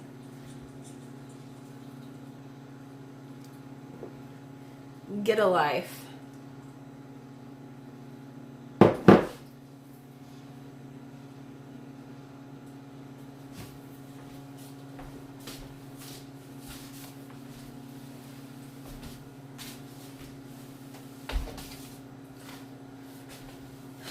Okay, so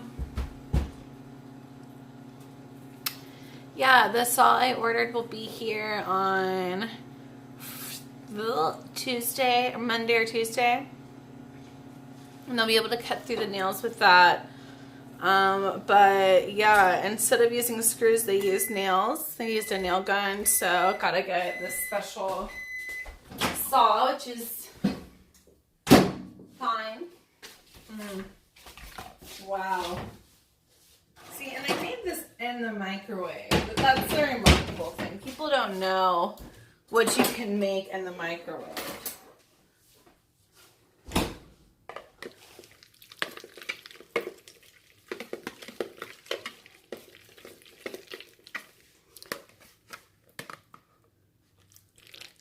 Well, I don't want to put holes in the ceiling joint.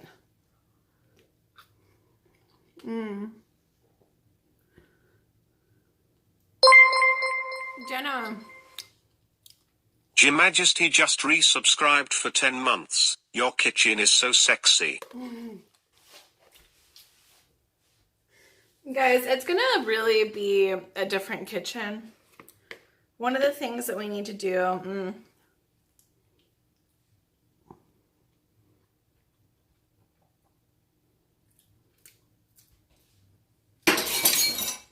okay.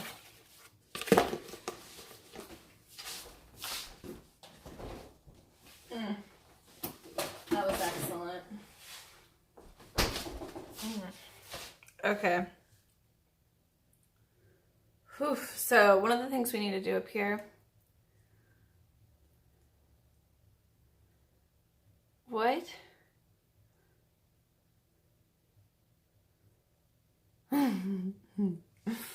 Guys, chill. I have no idea what my vision is. I posted it in my Discord multiple times.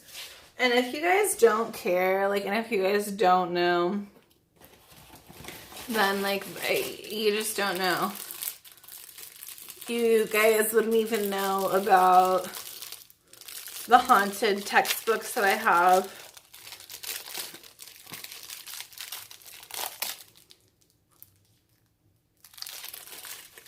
That's all for now.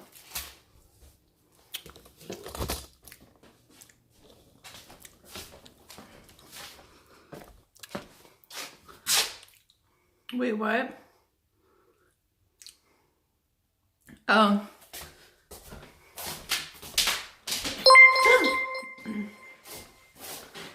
Keep your nasty wallpaper tipped $1. Stan Pink and Tyborg. Hashtag Tycoon. Hashtag Rakuborg.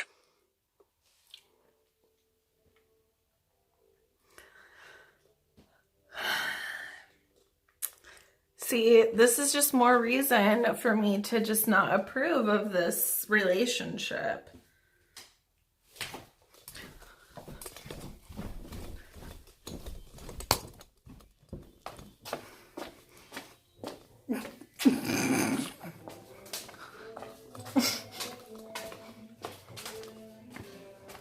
Okay, let me see here.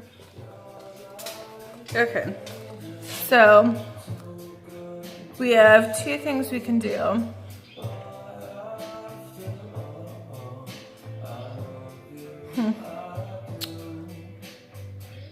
We can paint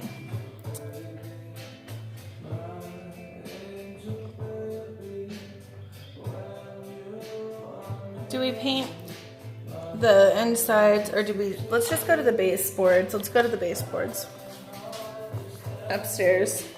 They're begging for it. They just want it so bad. Okay, where is my tape? Oh my god, hey girl. Hi Texan Lemon. What's up? Love. I've been in a remodel. I've been doing a remodel. We're doing a sexy little kitchen remodel. Hi Sassy Siren. What's up? What's up, besties? Can I rent out your basement? Oh my god. Oh no. Guys, how am I? I am good. We're really good. We're... Oh, okay, here we go. Hold on. Now, I just like touch up a little few spots. Easy enough. Easy does it. I like, honestly, thought I would be done with this by now if I'm being real about it. So I need to get like a total amount of hours figured that I've put into this. Because a lot of the time I have just been like smoking weed. So it's like, I don't think I should really count that. Okay. There's the paint.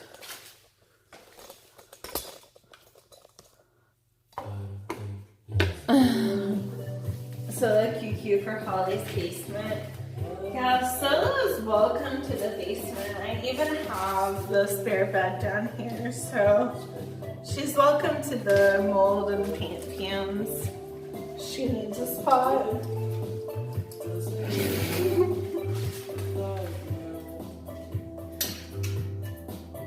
Ugh. Okay.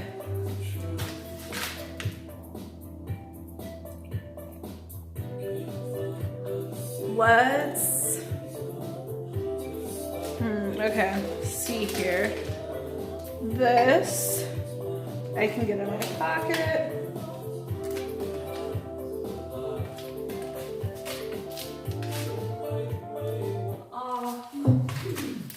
Let's grab my Diet Pepsi.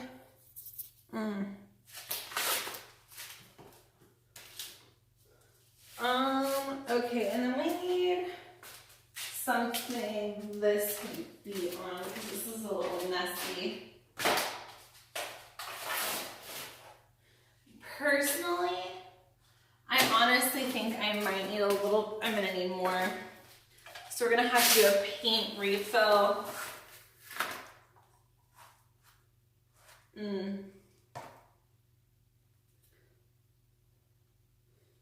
Okay, let's,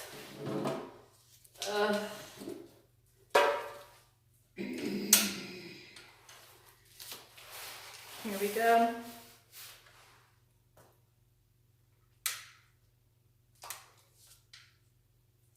Should be good. And I already mixed it, so don't even go there. Now you guys are just like waiting to harass me and make fun of me and saying I'm doing something wrong.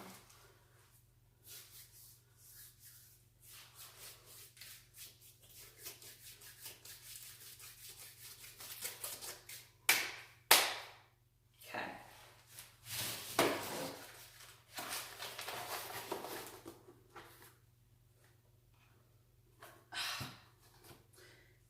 Gosh darn it. Okay.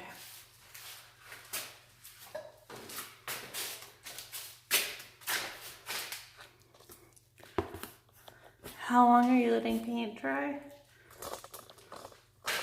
Paint is extremely expensive, let me tell you.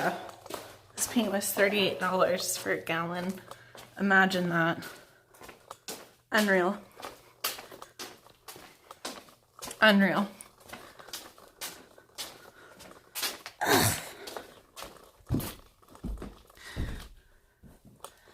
Bit of bad being in the office. The paint gallon prices are gonna go to the moon.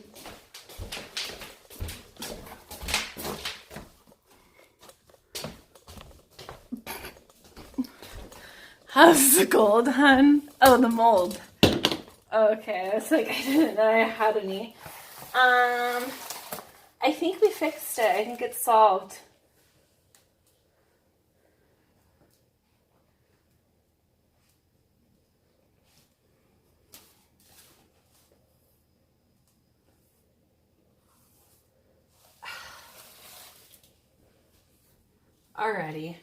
Already getting paint on the floor. It's already happening. God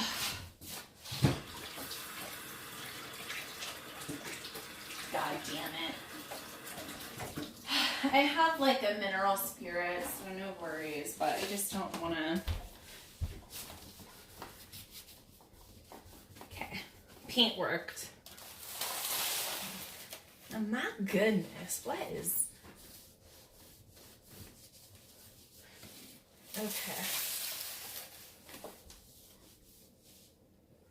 Alrighty.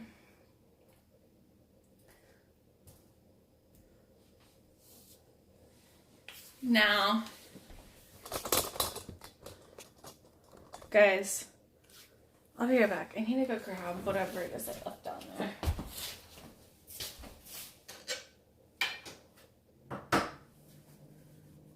Oh, the tape. And my Diet Pepsi.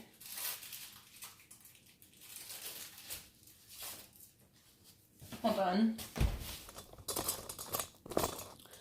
So as you guys can see, I've done quite a bit of work. I mean, honestly. Hold on.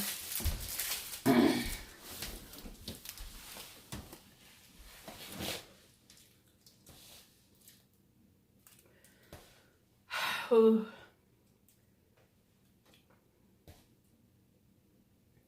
Just gonna tape off some areas.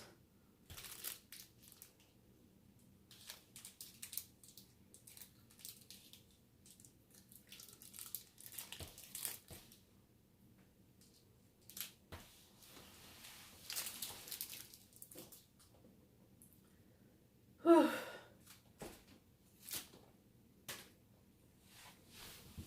Okay, I can't do anymore. Let's just, oof. Oof.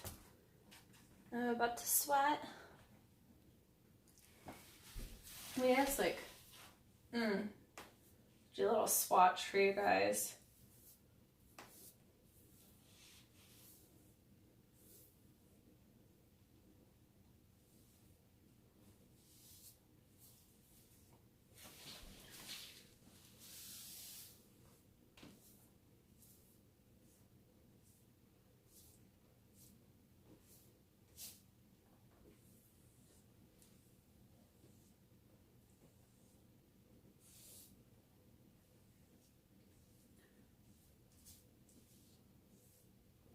over this with the foam.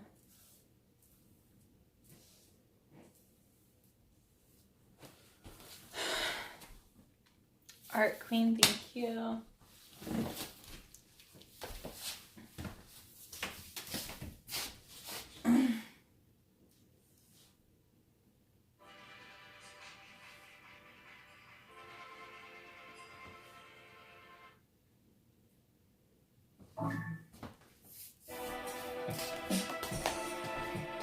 They say it don't take long to find yourself, but I've been looking for them since I can tell. Don't wanna wonder about what we should be, or who I am, or the friends I keep. Getting me back and forth. I can't take much more. It's what I've been doing all this time, and I can't feel nothing. Don't know who I am or you're. All these feelings for.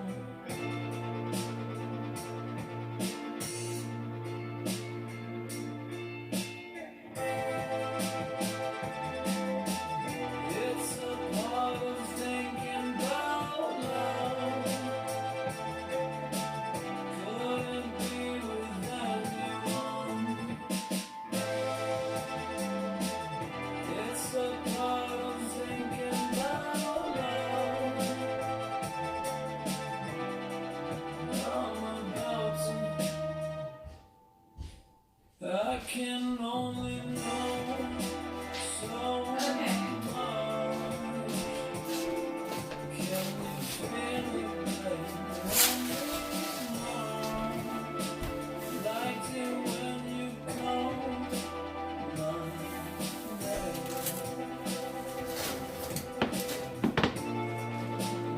Had a space, don't remember. You ever had the feeling before? Wanna see another part of life that feels different when you're in outer skin. I'm trying to impart, but I'm still unsure.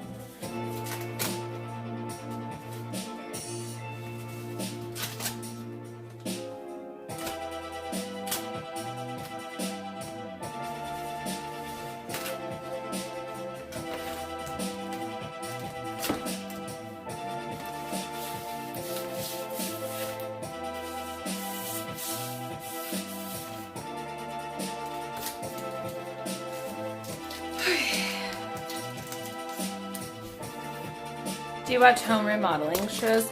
Just Queer Eye, Bobby Burke.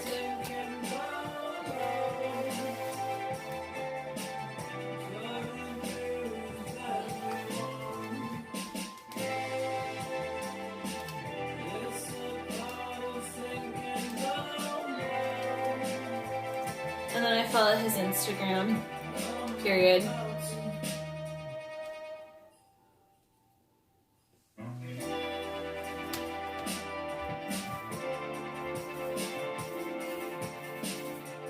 Okay.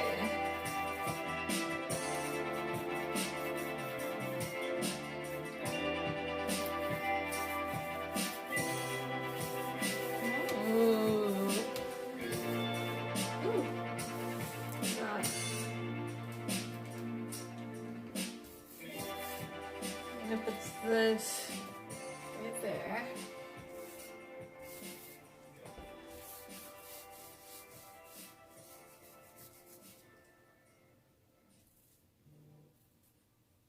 Am I getting a text?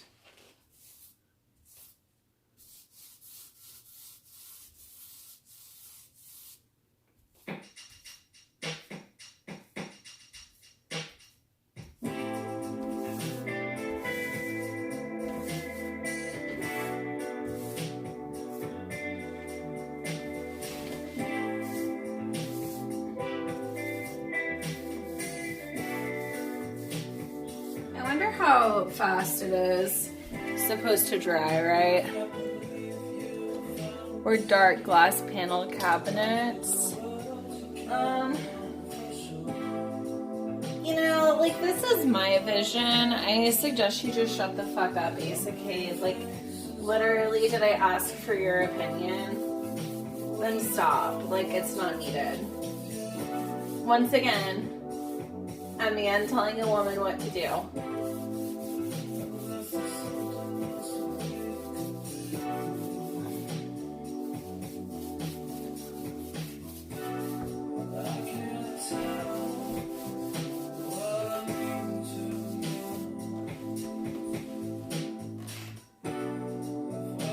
When you hear some dig down in Dallas, is that what?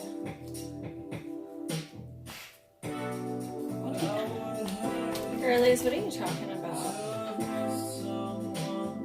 Okay, hold on.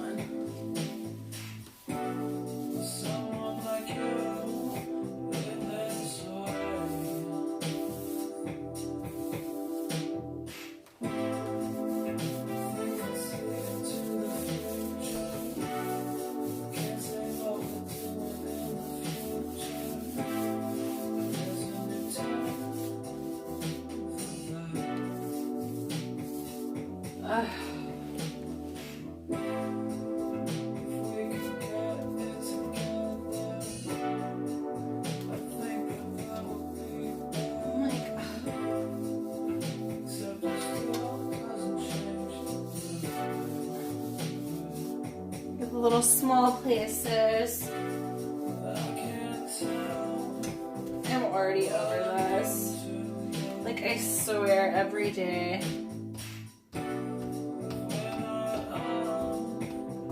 This just gets harder and harder to finish. I'm just like, ugh.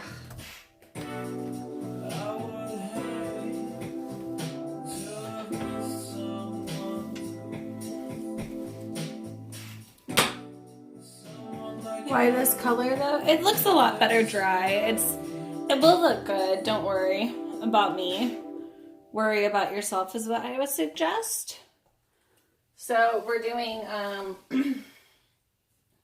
jewel tones, sexy.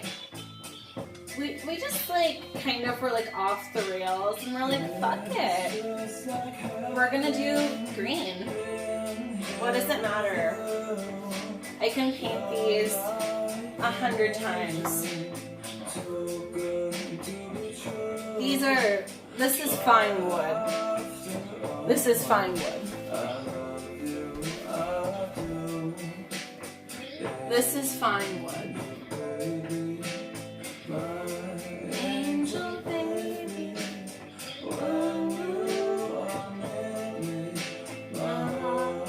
Skips a beat.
Abandoned me on this. It's just like, are we surprised? I just don't think any of us are. You know, when the times get rough, that's whenever you know who will really show up for you. Cody once again continues to betray me. And that's all I'm gonna say about that. That's all I'm gonna say about that.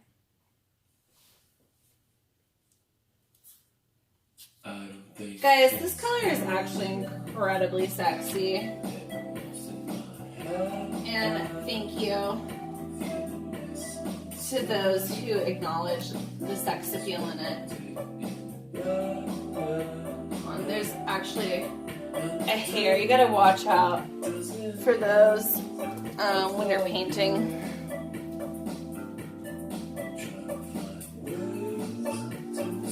Might have to patch up that little spot. It's fine. Hi cuties, hi Diamond Form. I would alpha Cody, so it would probably be too embarrassing for him.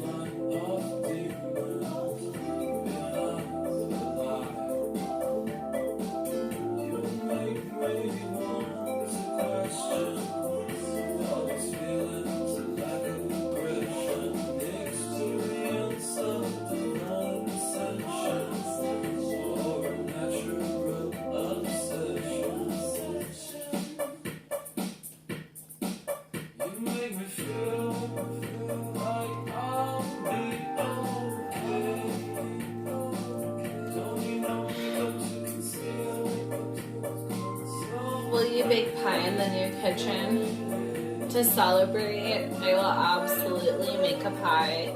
You can get me on the record. I'm gonna make a pie when I'm done with this kitchen.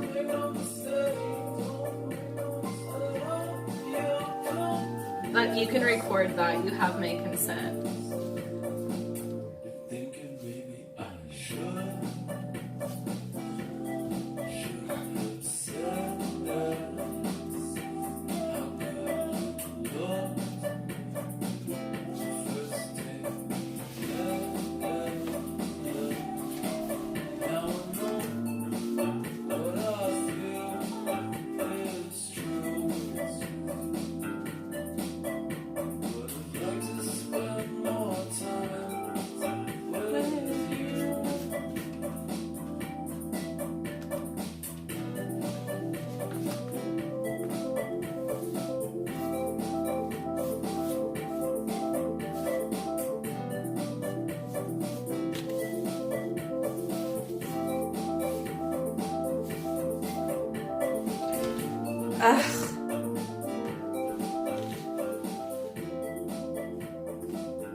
Please.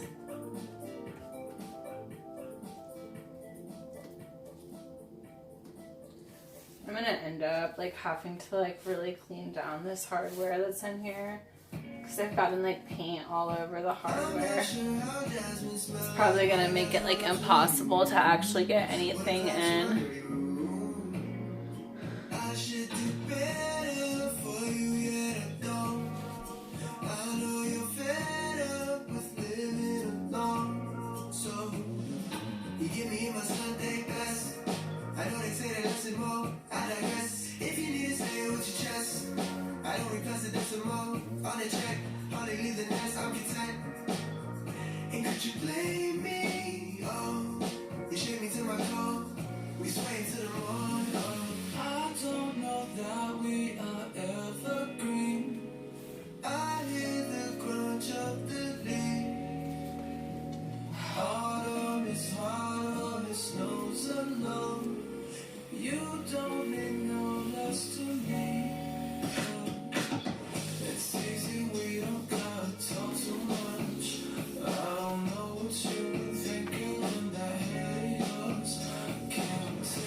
Won't be available for no health, but still tastes like jasmine smell. You look so good, but can't see you frequent. Listen, don't need this, better if we keep secrets. Don't build this feeling inside me, it's just a short Gonna have to read. God. So annoying whenever you see the spots that you know you're gonna have to touch up.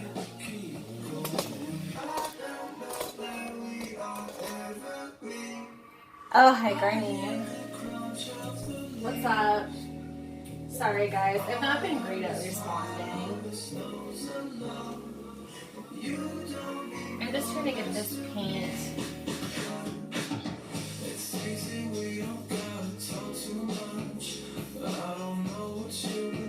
Okay, here's what I'm gonna do. I'm gonna just get this whole little top panel across.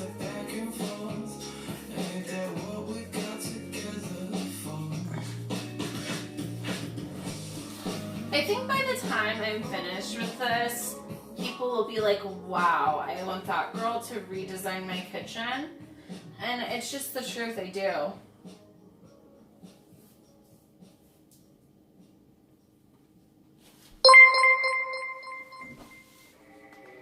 Garnin just resubscribed for 9 months. Hot hot hot a wooga wooga hubba hubba. Oh. Hi, Garnin. Thank you for... Thank you.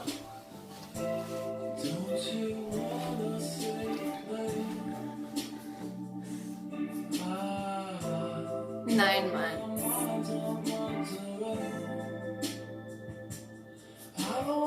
Please clap.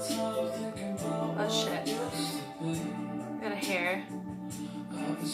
Get that. I'm gonna wash my hands. They're gonna have like a green. He. Oof.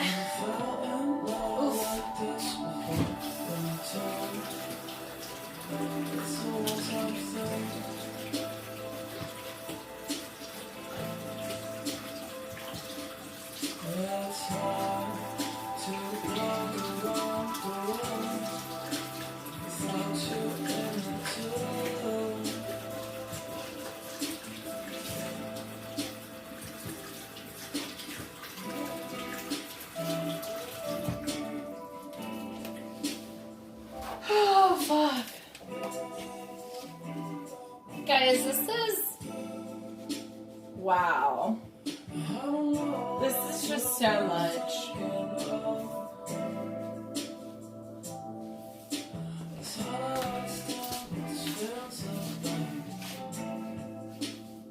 It's just a lot. It's a lot to take in.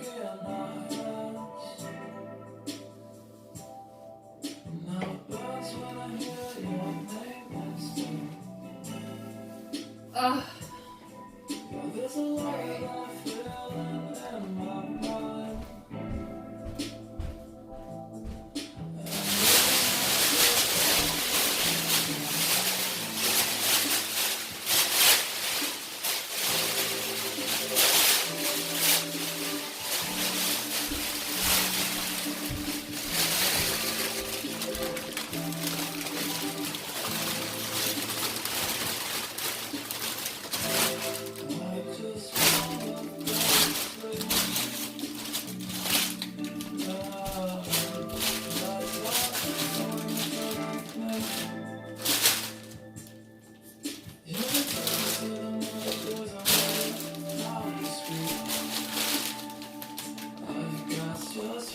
Okay, sorry, I have to get this little number.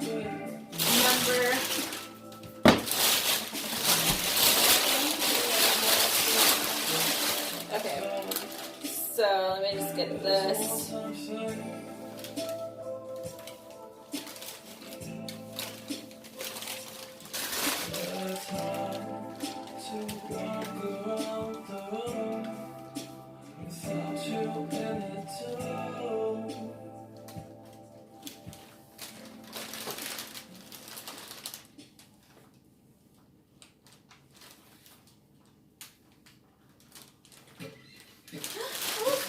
Oops, I have a little bit paint on myself.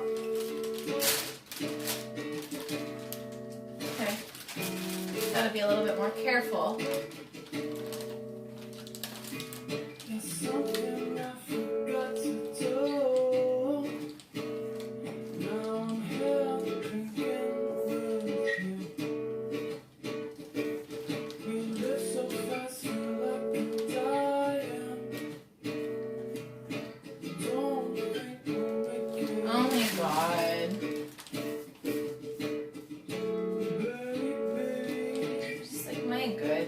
this. This is just, oof. This is a lot.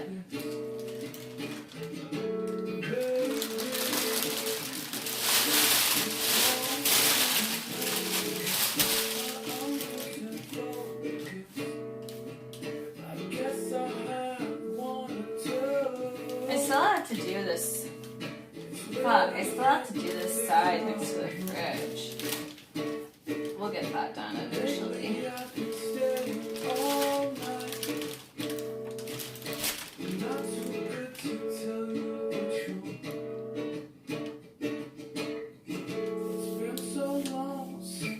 Oh yeah, hold on. This right here. Thank God that's alright with you.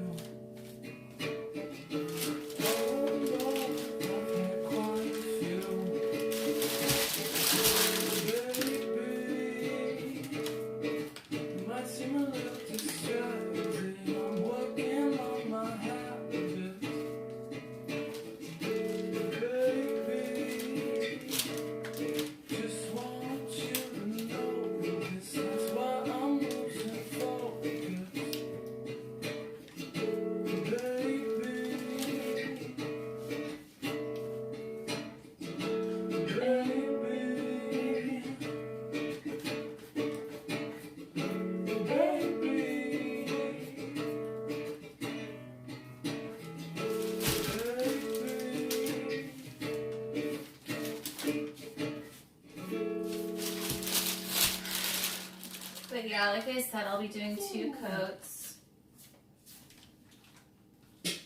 Hopefully just 2.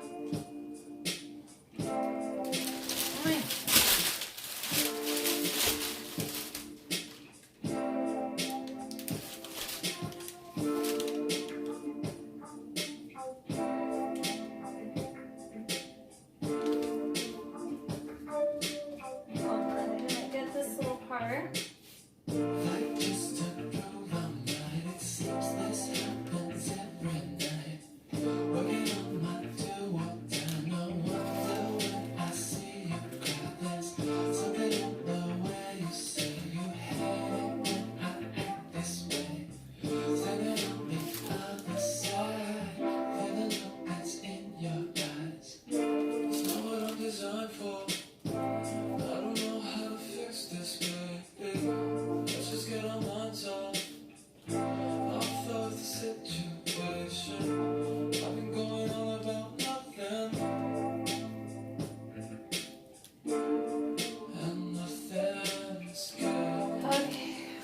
Ugh. It's just getting to be a lot.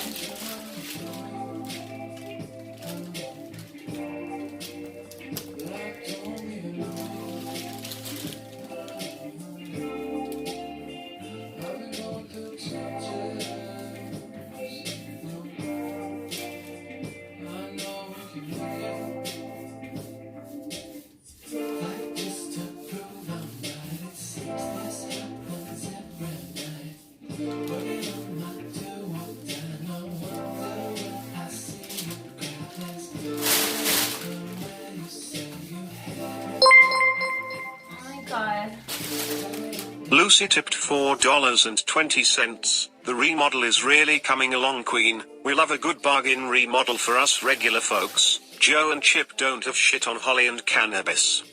Thank you so much. Thank you for the $4.20, Lucy. We love that. Thank you.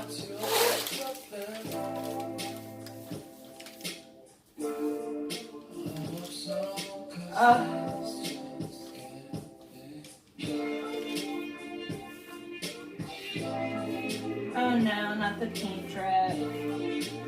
Okay. We'll get it under control. My goodness.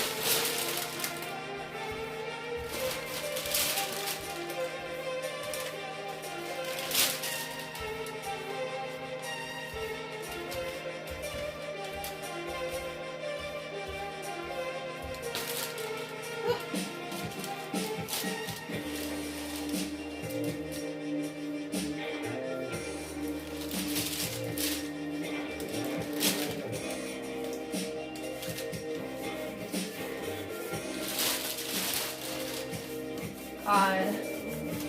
So ready for this to be over though, I'll be real. I think Sean's gonna come over on his day off to kind of help. But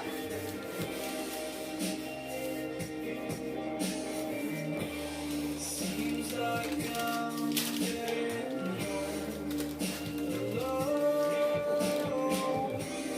Keep my ears to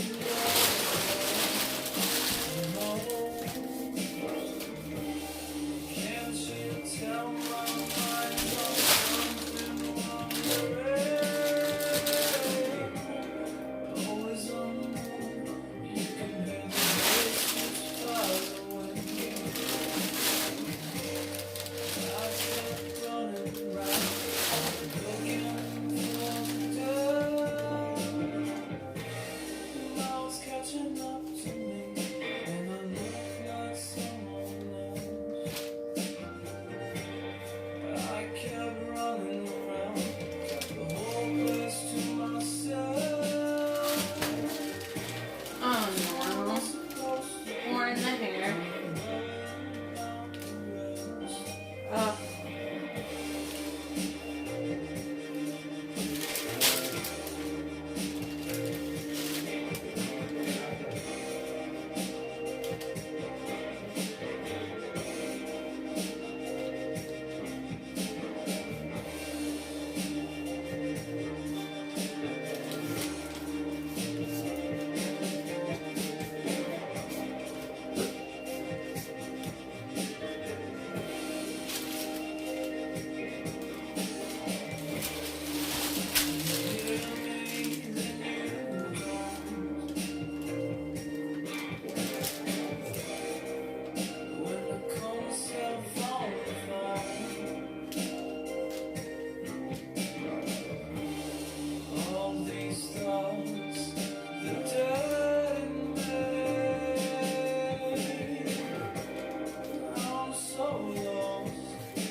Almost got one section done. It's a rather large section. We're doing really good. Like in my heart, I know we're doing good.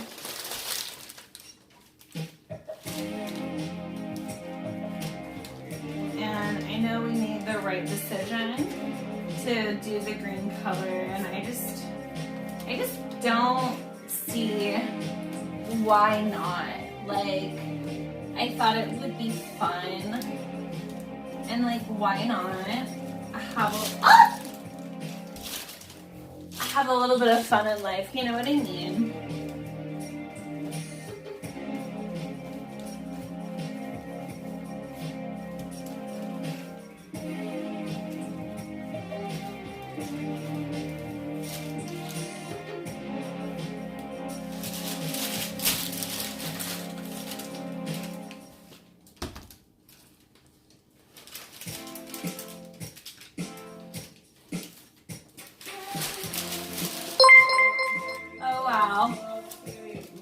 Melissa Rockwell tipped $1. I need weed and have a need for speed. Happy painting. Green is a lovely color. Thank you, Alyssa. I love that. Thank you, dear. Green is, honestly, this green is like really, really sexy. Like, I think people are kind of like, ooh, whenever they see it dried. Like, I think people just kind of have like a misunderstanding right now of what this green is about. And this green is just kind of like a fun, like, play on a neutral color. And that's what this is like all about this season. We're like really playing on neutral colors, and I'm glad you noticed that. Thank you so much.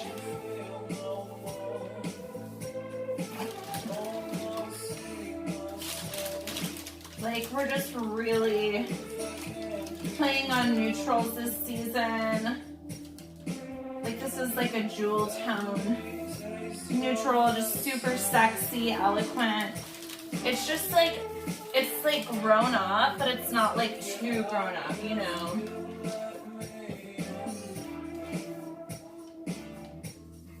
Like, it's just like, oh, you know, like she has a little bit of fun and stuff, you know what I mean? That's what this whole vibe just like screams to me, is like she's a fun person, she has fun, it's fun. It's like all about fun and her kitchen, and it's just like really a fun thing. That's what this screams to me, it's just like fun.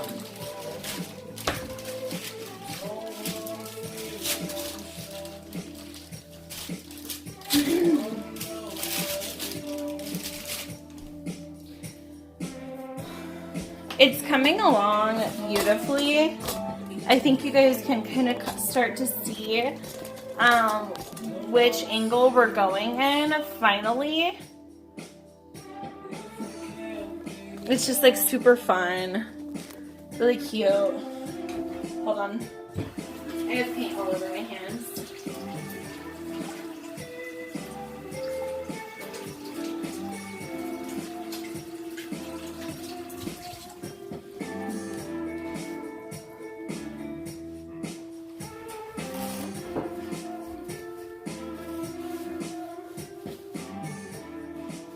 So this will take a second coat. I want everyone to know that. So just like keep in mind, we do second coats in this house. So we're not trying to be cheap here. Okay, goodness. Okay, hold on.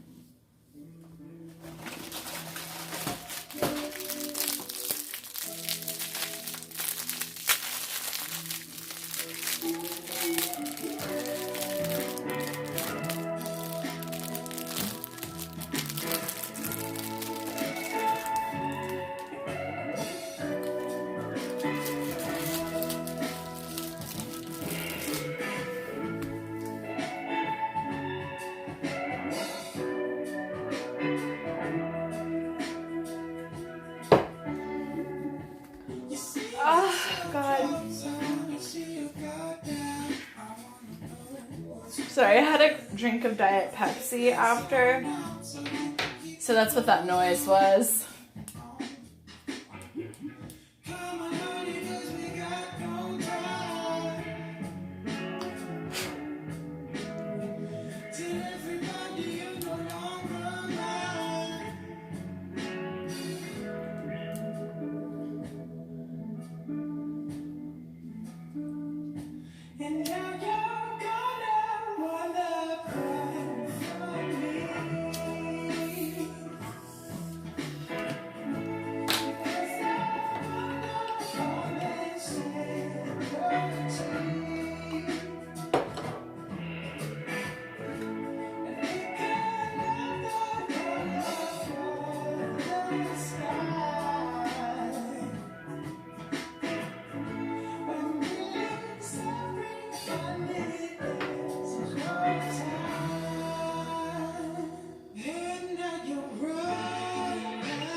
Oh, please, Smart Nocturne. This is so much. It's just a lot. It's just so much work.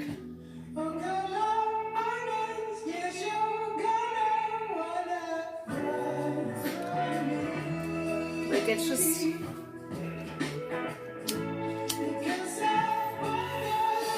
Oh, hey, Golden. Why doesn't Jake help? Jake's asleep.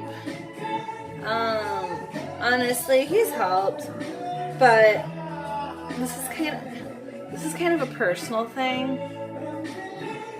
I prefer not have to explain everything and teach somebody as I do this. You know what I mean? Like, I'm not really much of a teacher. I'm just a doer.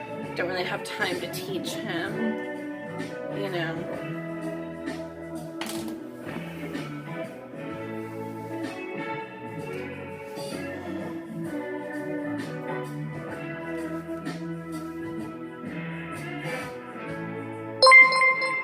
Oh shit. Oh no, wait, what? Keeks 420 just gifted 10 subs. Oh wow. Thank you for the 10 gifted subs. Keeks 420. Oh shit, I appreciate it. And thank you for the $50 yesterday too. Oh my goodness. I've just been wined and dined lately by you guys. Thank you. I hope you're doing good, Keeks. Ugh. God, I'm pretty stoned. You know. Oh. We have so much to do still. You're very baked, as you should be. There's just so much. Like, there's so much to the story that you guys don't even know. Next Twinkie, no, it's true. Oh my god, I can't. I just want my macaroni. What else are you planning? Well, we're doing the open shelving up top. But we have to repaint in here, tear down this wallpaper, tear down that wall, replace the oven hood, replace the sink. It's gonna be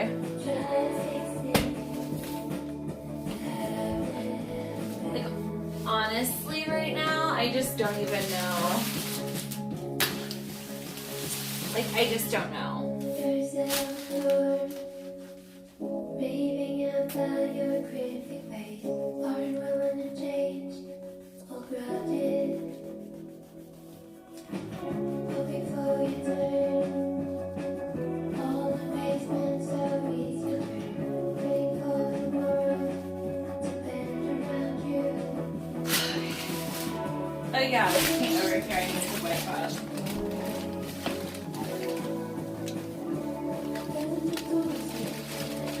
Oh no, I have it I literally went right.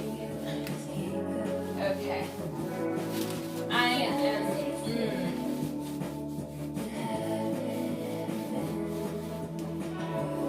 Goodness grief.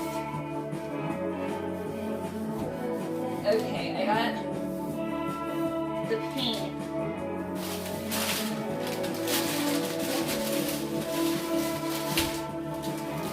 Covered. It's absolutely covered. Ravioli.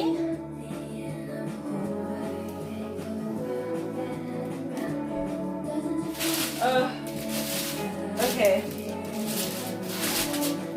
We're back. Ravioli is good. I just don't know why. Like, what is it about ravioli that makes it so good?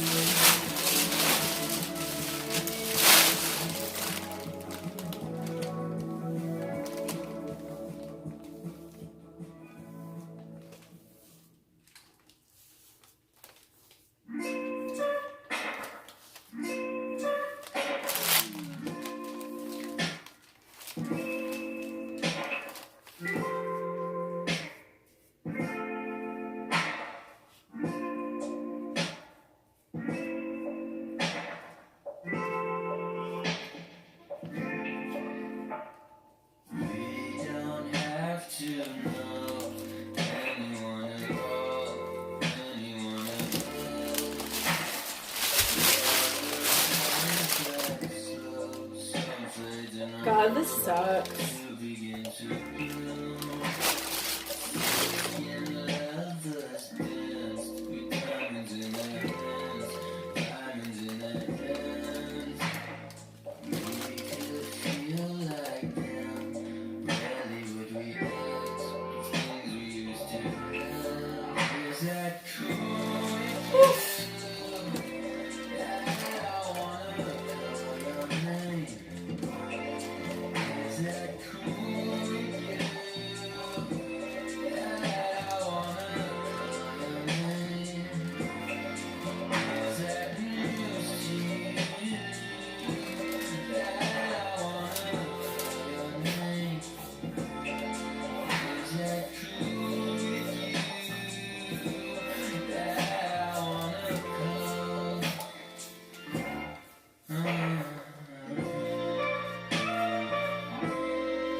Oh my god.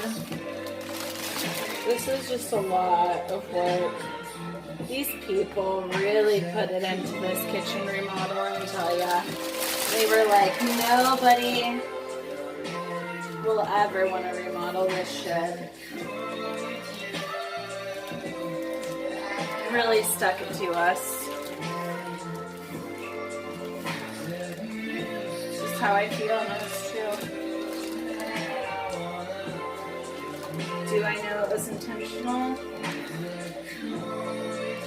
I feel it was.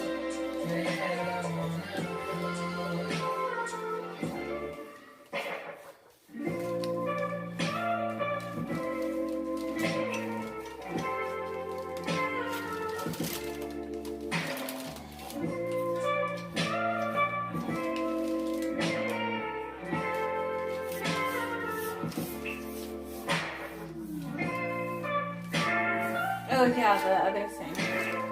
The roll.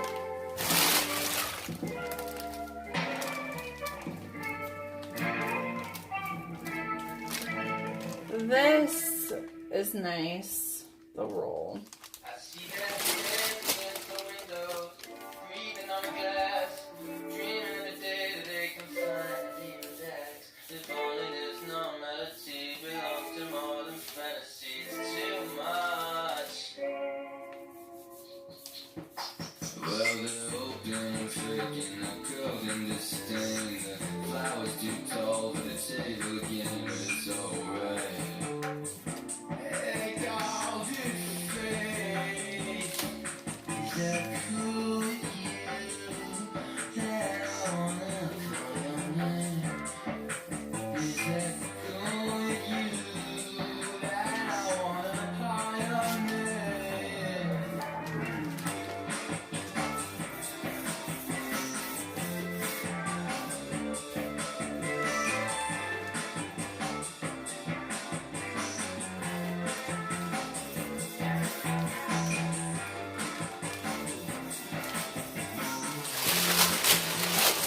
Missed a spot. Well, I have to do 2 coats. So, chill. There's no mistakes here. Just happy accidents, and that's period. That's how I felt then, that's how I feel now.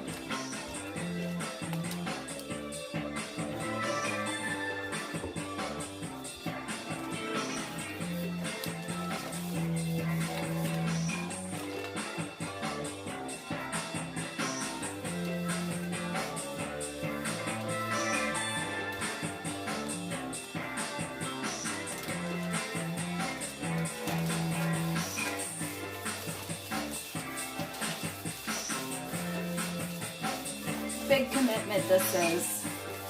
The screen.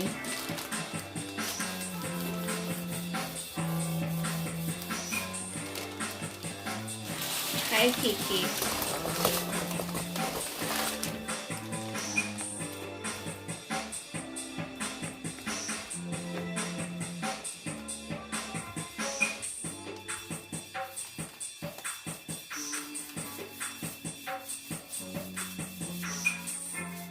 If I wanted to be boring, I would have just went with the white color, but I just, you know, we wanted to add some color.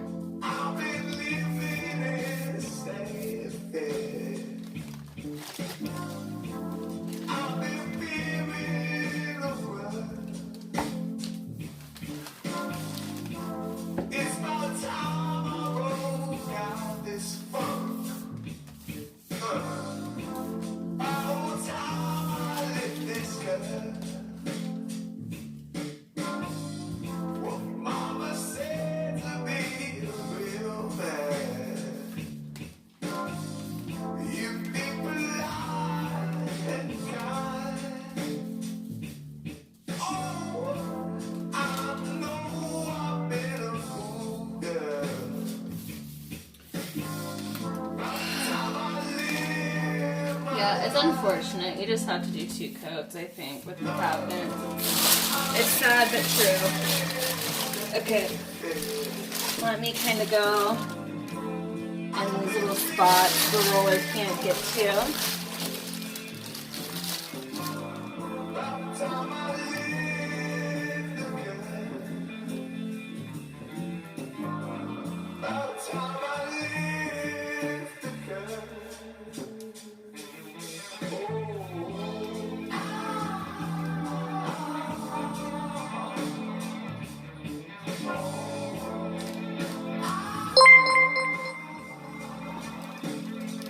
Nocturne just gifted 5 subs. Oh, smart Nocturne.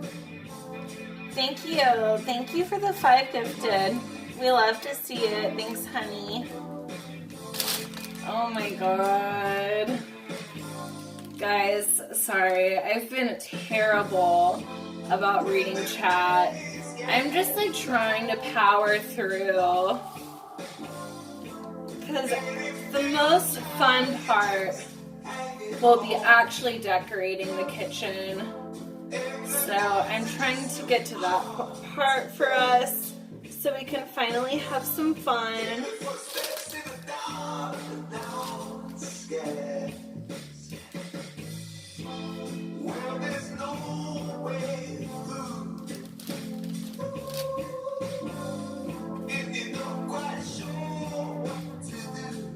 What to do?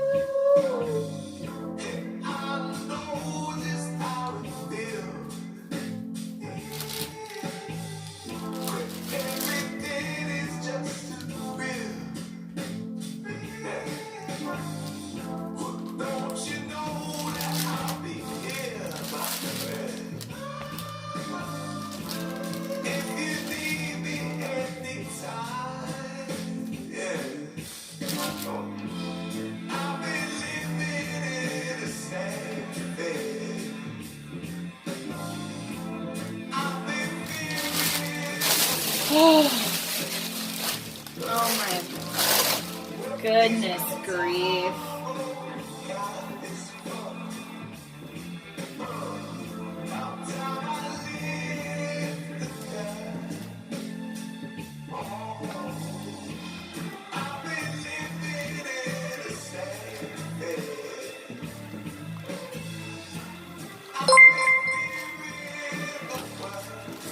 Plain Reality just resubscribed for 2 months. You're doing my kitchen next, right? No. This is God's work, what I'm doing. I'm updating this kitchen and I'm bringing it into the modern day. So I'm bringing this kitchen into the modern day, the modern age. It was kind of in like an old maiden kind of age.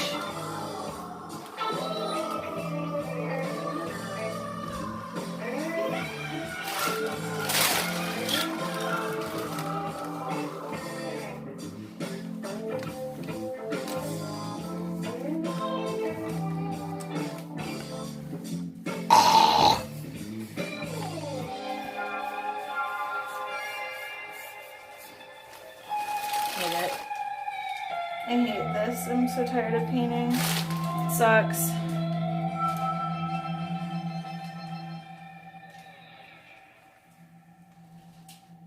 Why did we act that way? I didn't want to be afraid.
I'm tired of it.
Oh my god, Swan. Real_men_wipe just gifted 1 subs. Oh, Real Men White, thank you for the gifted sub again. I appreciate it. Guys, this is one of the harder things I've done in a while. And I appreciate all of your support.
Jesus fuck.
Sorry guys, hold on a minute if I'm blocking your vision.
just don't know what to do, guys. This is just getting to be a lot.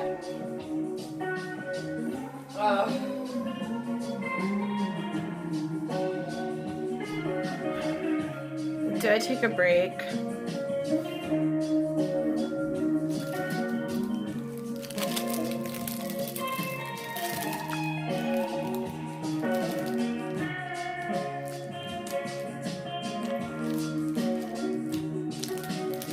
I have plenty of air circulation, period.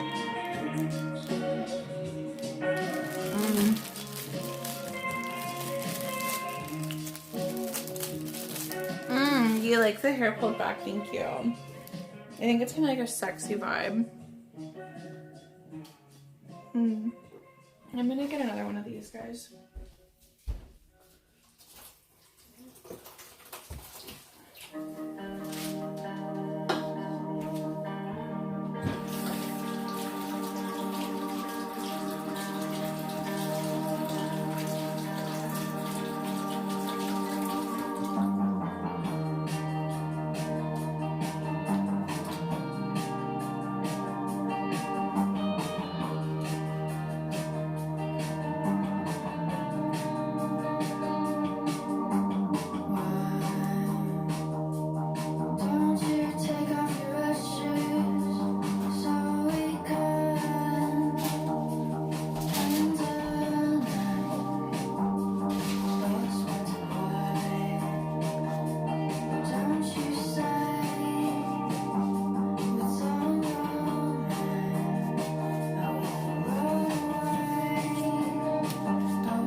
I'll be right back. I'm gonna go grab my Diet Pepsi now.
Okay guys, I'm gonna go offline for a while. I'm sorry, I think this is all I can do for right now. I'm so tired. I apologize.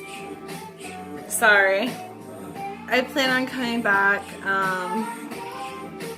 tomorrow. Once again, we'll be continuing